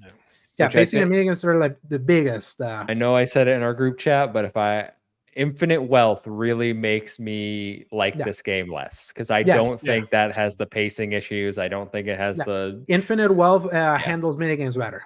Yes. Because they're more optional. Agree. Yeah, so that's the one thing that game wins for me. Story, like, or at least the emotional connection that I've had for this one puts it above, but they're both excellent RPGs. Like, great RPG year. That RPGs are feeding us in 2024. If you're a Western game fan, this has been a rough one for you, basically. So, yeah, I'll just add, if you have the time and you want to play Remake and Rebirth, play the OG, play the PS4 version. Yeah. And activate all the cheat codes, like do God mode. Yeah, do God mode just for you to see the story. Yeah, and do the story. Like it will take you maybe 20 hours on God mode. It's not that long of a game, like all things considered. But do it before, because you'll have so much more context. Yeah, you really will. You'll pick up on a lot of things, especially in Rebirth, but some things in Remake that you would not know otherwise. And they actually, like, the little details that you don't understand if you don't know what they mean are what make the game something truly special, actually, I think. Yeah. All right. Well, I think we will wrap it there. Everyone, thank you for joining me. Appreciate it. Make sure to check out Alex over at Season Gaming. Come hang out in the XEP Discord if you're not there yet. It's for patrons or channel members. So why don't you support Luke and all the awesome content he does. You can talk to Silkenit, Rick, myself, hanging out in the XEP Discord. You can also find me over at Save the Game Media. Appreciate anyone checking us out. Until we reconvene in 4 years. Goodbye. Yes. Or 3. Let's cross fingers. See you. You'll have a good one. Thank you for having me.